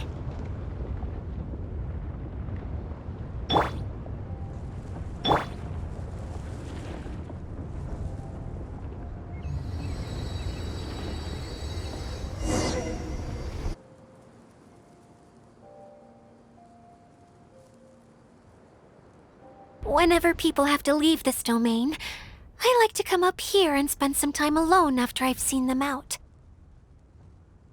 They're always overjoyed when they first arrive and start bringing their imaginations to life.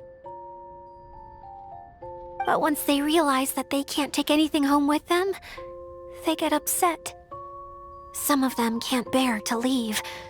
Others regret ever setting foot in this place. Do you ever get sad, Idyia? I feel lonely at times, but not sad. A lot of people destroy everything they created before leaving, but some don't, like the residents you met. Before they left, they asked me to make replicas of themselves using hydro-eidolons. Then they tasked these replicas with maintaining everything they built here, as if this was their way of keeping their dreams alive. That's beautiful. Yeah, I don't know how they're faring in the outside world, but just the thought that one day they might achieve their dreams and live on the outside just as their counterparts do in here, that's enough to make me happy. It feels like I'm here waiting for them in the future, where they've achieved everything they wanted.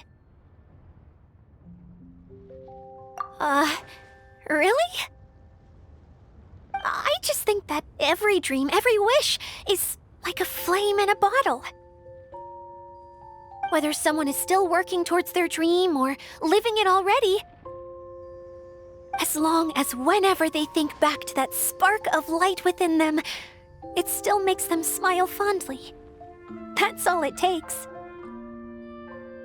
Well, I feel super happy right now. Then I guess I finally paid Alice back after all these years. Funny to think I've been in the middle of a desert this whole time. It's just a giant muddy swamp to me. Time for Paimon to give you a nickname! Mud Fairy! Watch out for Idyia the Mud Fairy! How dare you mock me! Roar! I'll gobble you up in one mouthful! Oh. I'm still embarrassed to have shown you my uglier side, but I'm glad the Veluriyam Mirage is up and running again. This place is going to be bustling with activity again soon enough. I hope you'll take some time to enjoy yourselves. Yep, I want to get everyone together. For one last ride on the choo-choo cart.